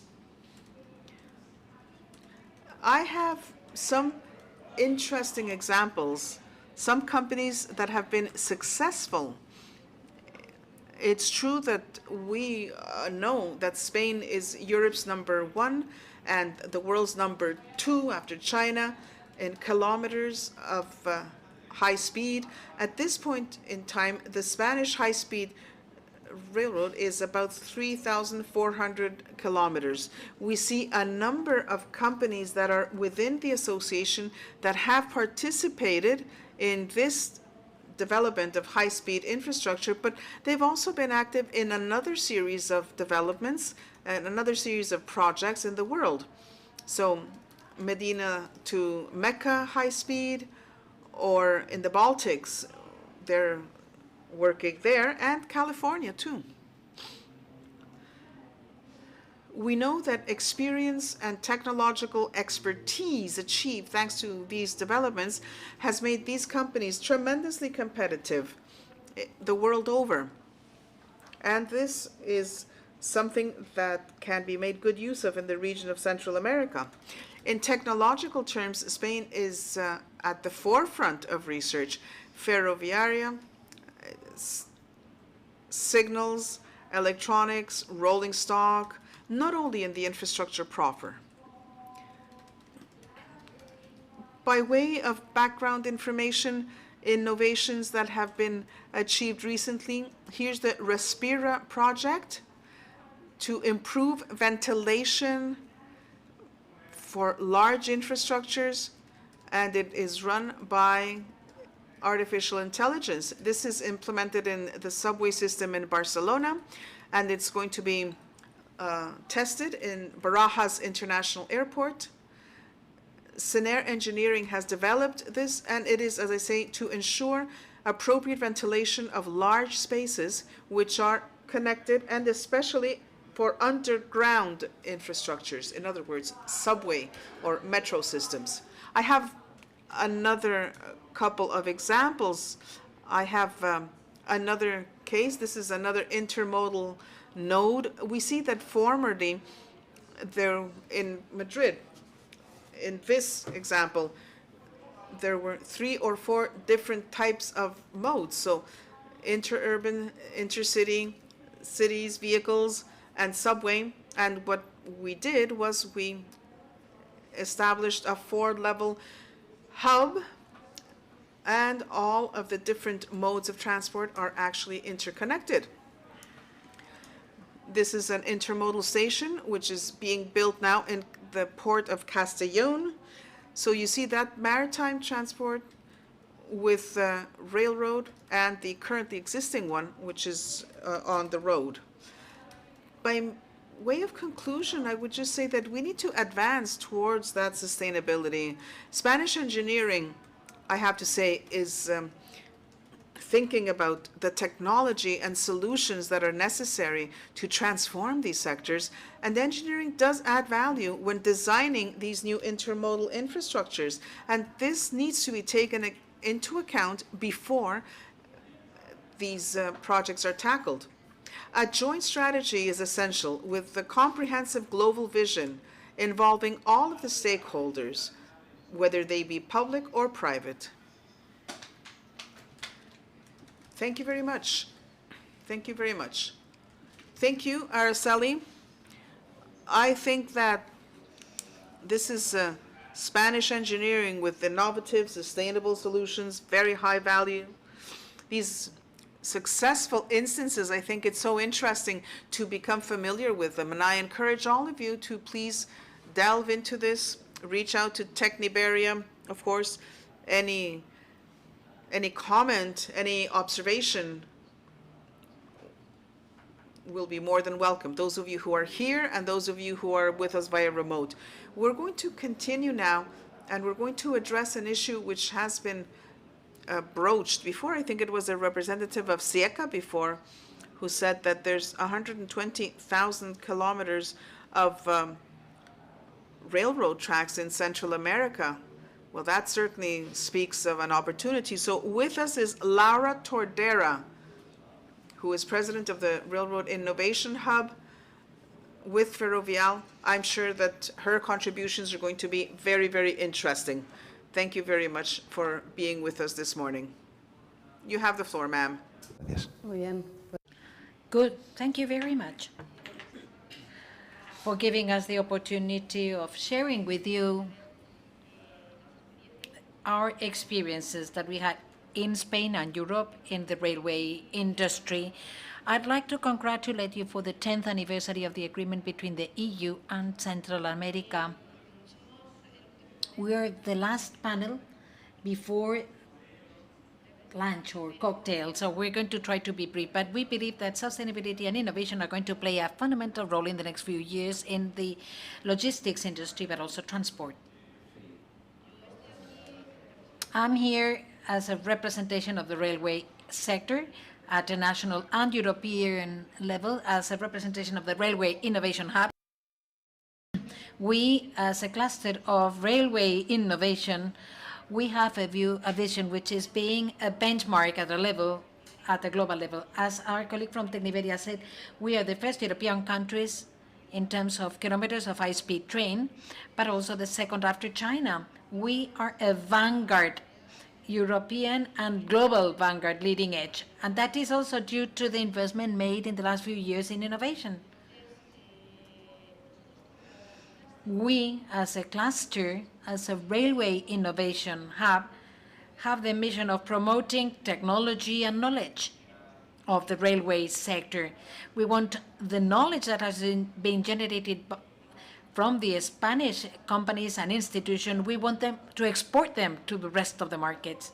How do we do so? By generating projects of innovation, of research and development, by commercializing the results from those projects. And this is a fundamental part, because if we just stay at the first part, which is the development of projects, we don't change eventually the market. So marketing and standardizing these initiatives is to us a key focus. Promotion of entrepreneurship In Spain, we have an ecosystem of entrepreneurs which is very powerful, very strong. And what we do in our hub is that we promote this ecosystem of entrepreneurship and intra-entrepreneurship, and we want to provide also and promote specialized services. Let's talk about the EU. When I was preparing the presentation, I decided to show several examples of several initiatives of the European Union in the railway sector. The European rail system has changed a lot in the last few years with the objective of connecting people and goods, freight, in the continent and reducing the traveling times. Those have been the main two priorities of the Commission initially. But the more mobility we have, the more emissions and the more you pollute. The objective then was to increase mobility, but at the same time we had inconveniences or disadvantages, such as the problem of maintaining sustainability. As you know, the European Green Deal wants to reduce these emissions 90% without hurting the connectivity of the grid. So it is a challenge. It is a complicated challenge, and we need to use innovation for that. In the last 25 years, the EU has been very proactive in order to restructure the transportation system in Europe, and especially railway transport. How? By opening the national networks to different operators. For instance, in Spain, we only had only one transport operator, and now it is more open in order to improve competitivity. We want to ensure interoperability and safety in the railways and develop sustainable transport. Those were the main pillars of the EU. I'd like to share with you 3 examples that I thought were most relevant in order to give you an idea to our colleagues in Central America, if I may. In case with these initiatives or similar to these ones, if we may intensify and develop railway transport in the region, in your region. The first one would be the TEN-T network, which is the European Transport Network. It is a network, an intermodal network that works jointly with trains, roads, ports, transports, inner land or ground transport, and maritime transport. So we have connected 424 major cities with ports, and we want to reduce the travel times between these cities. The objective of these initiatives, TEN-T, is reducing the technological gaps and barriers and to strengthen the 3 pillars of sustainability: the social, the economic part, but also the environmental part. But TEN-T does not just intend to work in the physical infrastructures, it intends to promote innovation, new technologies, and digital solutions. What they're looking for is reducing the environmental impact, improving energy efficiency in our transport networks, and above all, very important, they want to increase safety. Another very interesting initiative launched by the EU in the last few years is called Shift to Rail, and the next one is Europe's Rail. Europe's Rail is the continuation of Shift to Rail. There are 2 public-private cooperation initiatives in order to develop innovation in the railway industry. To give you an idea, Shift to Rail was the first one. It started in 2016, and it is supposed to be finishing in 2031, and there's going to be an investment of 2.2 billion euros, American billions, in public-private cooperation in the railway innovation. We've been doing this from 2016, so we've been working on this for a few years. So we're beginning to see the results in the European ecosystem. It is part of the framework program, Horizon 2020, and Horizon Europe, the present one, and it works with the best universities of Europe, technological centers. It is sort of like a collaboration of private and public institutions to develop the results. The results expected are to reduce the cost of the life cycle of the infrastructure from the design and construction and maintenance of operation to 50%. They want to double the capacity that Europe has presently, and they want to increase around 50% the reliability and the fact that trains are punctual. I couldn't think of the word, she says. Which are the challenges we face as an industry? Well, as an industry, as a sector, we have climate change. It is important. Railway is one of the most sustainable railways in terms of transport, but we have a growing demand. Cities more and more have more importance in society. There's more congestion in the transport means. The safety of energy, it is fundamental nowadays to be independent in terms of energy. And these are some of the challenges that we are seeing in Europe and globally also. So railway, it is playing a key role, and it will continue to do so in Europe.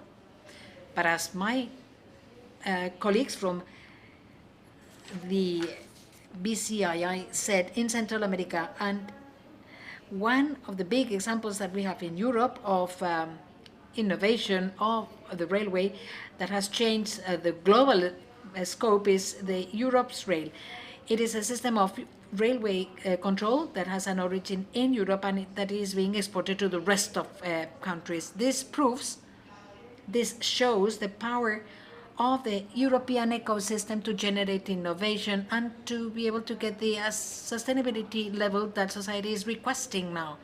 Railway Innovation Hub, there's 80 partners from public-private institutions, and what we want is that we want to contribute the value of the innovation in this industry. We have developed up to now in the last few years 450 technological innovations with a total investment of 2.6 billion between the public and the private part, with a generation of 11,300 jobs, both public and private. Therefore, this is a hub which is, well, actually we have three action pillars on which we base our innovation. We cover the entire life cycle of the innovation from TRL1 maturity levels, where we're working on strategic lines, but also TRL8 or 9, where we want the developed countries to already arrive to the market. In between, we have several collaborative projects, research and development projects, but also innovation projects that are financed by the public and the private institutions, but also internally. And we use instruments, national and instruments of the European Commission. We want to be a benchmark internationally in innovation. We have 80 partners or members. We work with the best universities, technological hubs, obviously. We have involved also the infrastructure managers.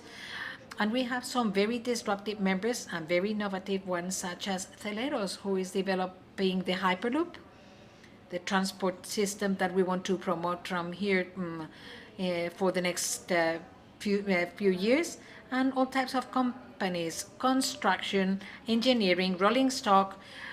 It's important for us eventually to have the entire ecosystem of the railway within the association so as to fill the gaps and so as to fill the expertise that we may contribute in order to take our solutions to the market. Since we're late, I'm just going to finish, and I'm at your disposal if you want to ask any question, any contribution that you might add.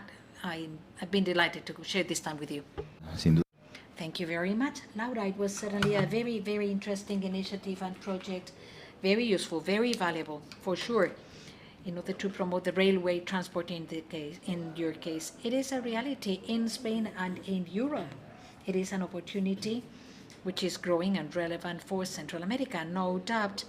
And we go from railway to maritime transport in this case with the President of the Port Authorities of Algeciras Bay, Gerardo Landaluce. It is a very important port for Spain, for Europe, because of the integration in the value chains. It is not just the port, but it's also an example of intermodality, integration of the value and efficiency and sustainability and the digitalization. Gerardo, please, you have the floor. Thank you.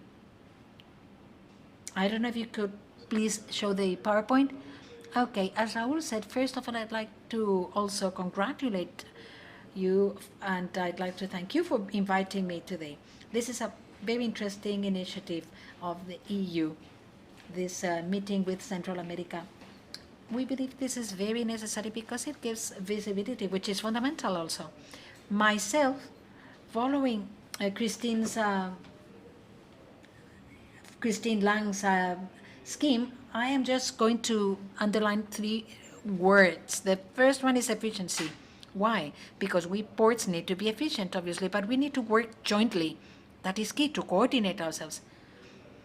Digitalization and efficiency are certainly having a big role in ports. Number 2, I want to talk about the term green, but green in an intelligent way. It is very important to regulate, but also think about the practical implications that may have in the industry. You've talked about DTS, EDTS, the Green Deal. We share it, and as managers, but also as citizens. But it is very important that in order to be able to achieve the objective of emissions trading schemes, we need to be thinking about the critical path, because the practical implications it may have, it may be looking for inefficiencies, promoting, I don't know, fiscal CO2 paradise outside of the European Union. So that would be against the goal per se, and it is fundamental to avoid traffic deviations, and therefore we need to maintain the competitiveness and the connectivity of the ports, because that is key. The first active of us ports of competitiveness. And there's a third pillar, which is safety. The European needs to keep the control of its logistic supply chain and logistic chain and transport operation. They shouldn't outsource it in third countries that may not have the same interest of the European Union. So we all want to be as green as possible, yes, as sustainable as possible. And then also there's something very important, which is implementing traffic, or increasing, traffic. To us, we want the ports to facilitate the traffic, intercontinental traffic. Ports have played a classical role of regulators, as service supply providers, and as infrastructures of port providers also. But this is a role that is obviously evolving, and we are approaching different roles. And we, with maritime transport, have a very important responsibility.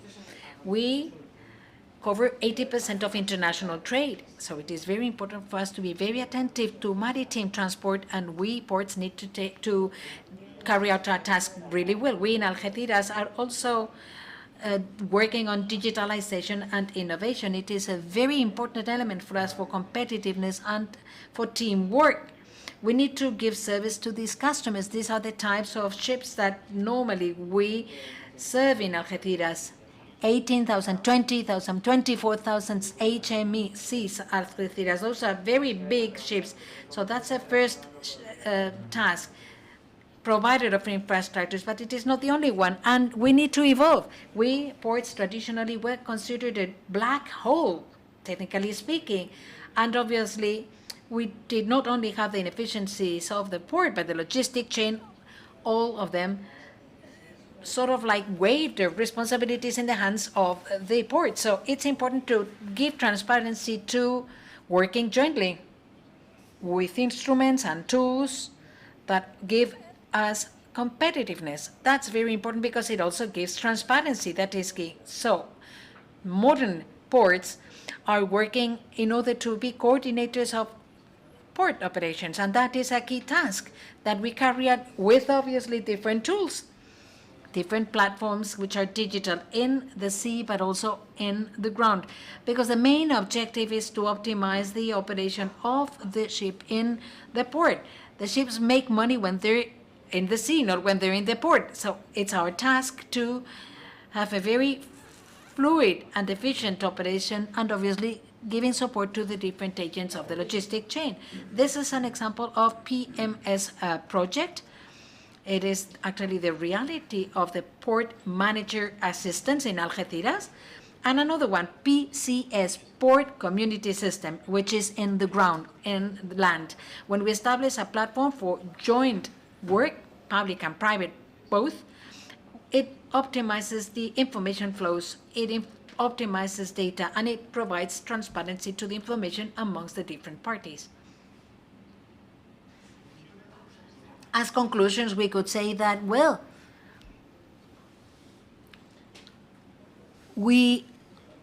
ports have to be more efficient, transparent, and sustainable.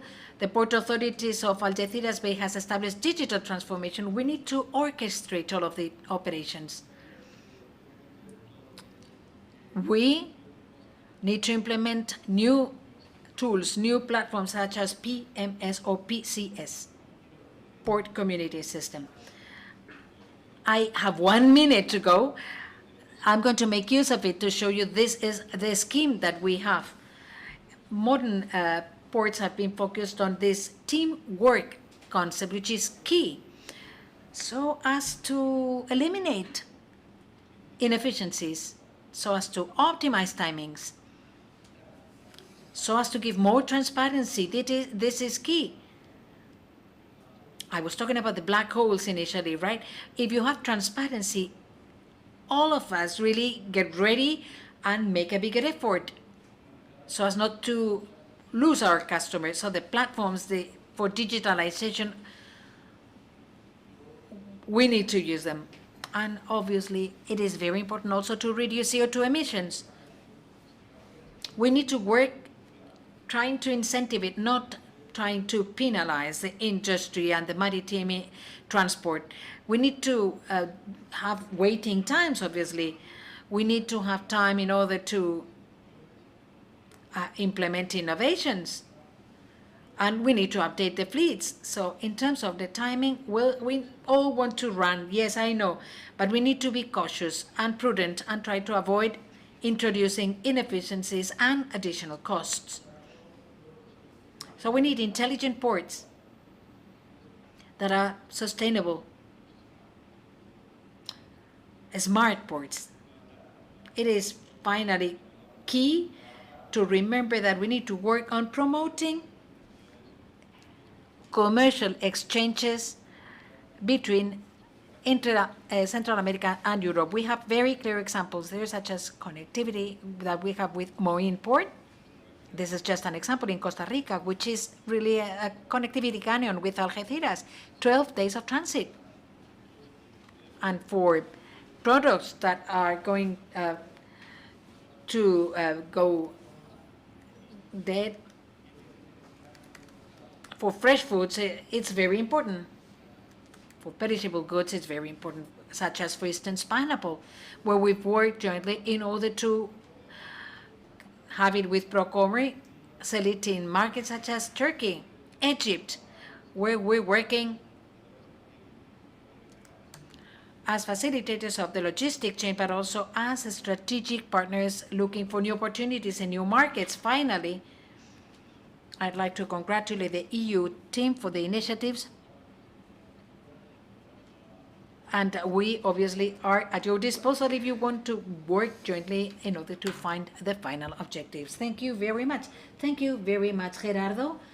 I believe that gave us the idea of the innovative solutions that, from the point of view of the European Union, we have. We have the assets, and we obviously would be delighted to placed at the service of our Central American brothers. We've been able to speed up, and we've had a very fast panel as we intended, and it was 5 panelists, and we did it in a reasonable time. Thank you so much for all of the speakers for being very brief and summarize their presentations. I know sometimes it's not easy, but I think we were able to succeed. So we're going to go to the conclusions and the closing remarks. And we would like to thank all of the participants in the room and online, both, and obviously to the panelists. Thank you.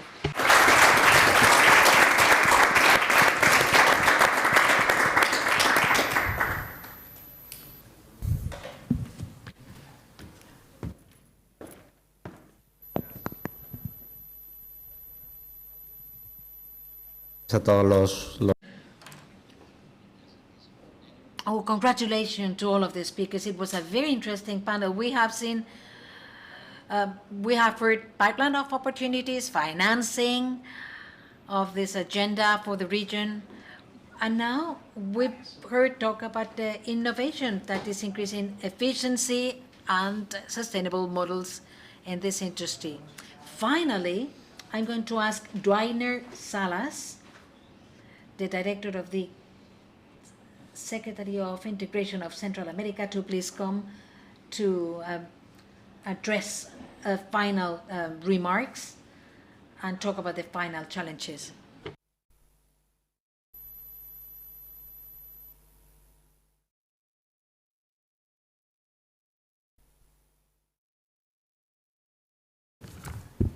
Bueno, buenas tardes, primero que todo, y creo que Good afternoon. Oh, yes, we had to run a lot in the panel, so we're going to be even more brief in this final closure.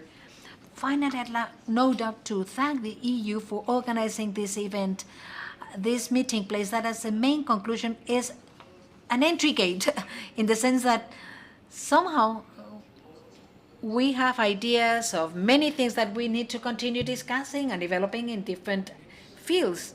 The level and the quality of the presentations that we have heard today is very high.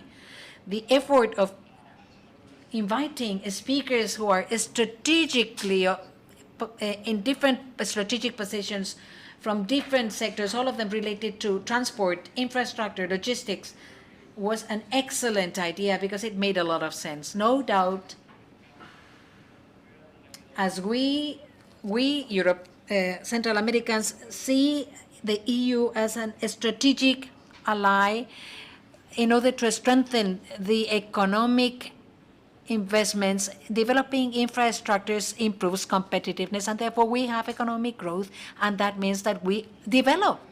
The 3 panels tackled very interesting topics related to the first panel, that was the fact that Central America has advanced a lot in terms of connectivity, in terms of interregional connectivity, and with third parties. But clearly, we've talked about ground transportation and coordinated management of borders at the ground level. So we now need to talk about ports and airports in a second case. The second panel, above all, has been talking about financing and infrastructure projects and logistic initiatives, and therefore the second panel was really very interesting because we are really wanting to start initiatives with the different financing partners.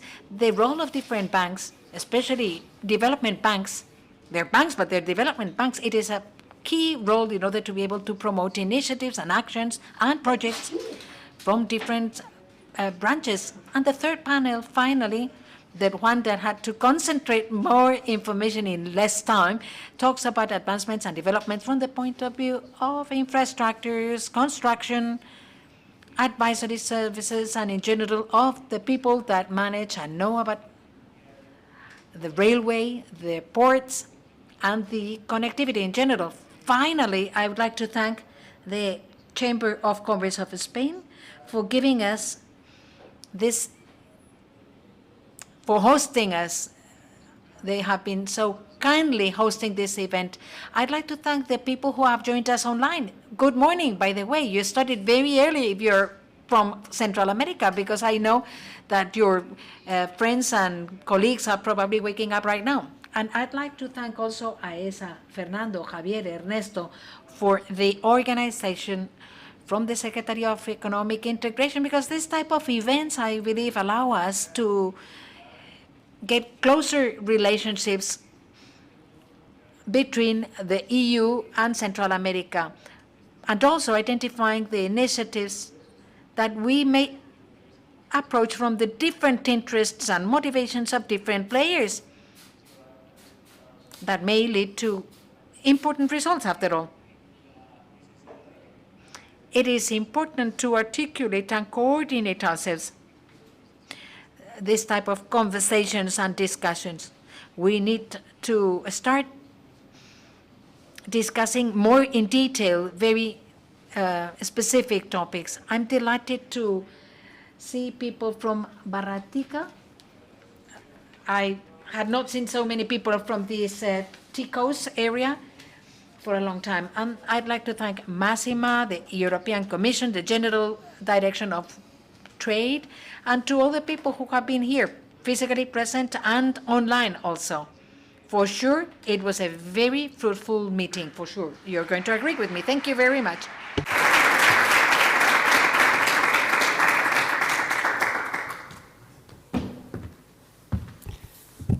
Muchas gracias.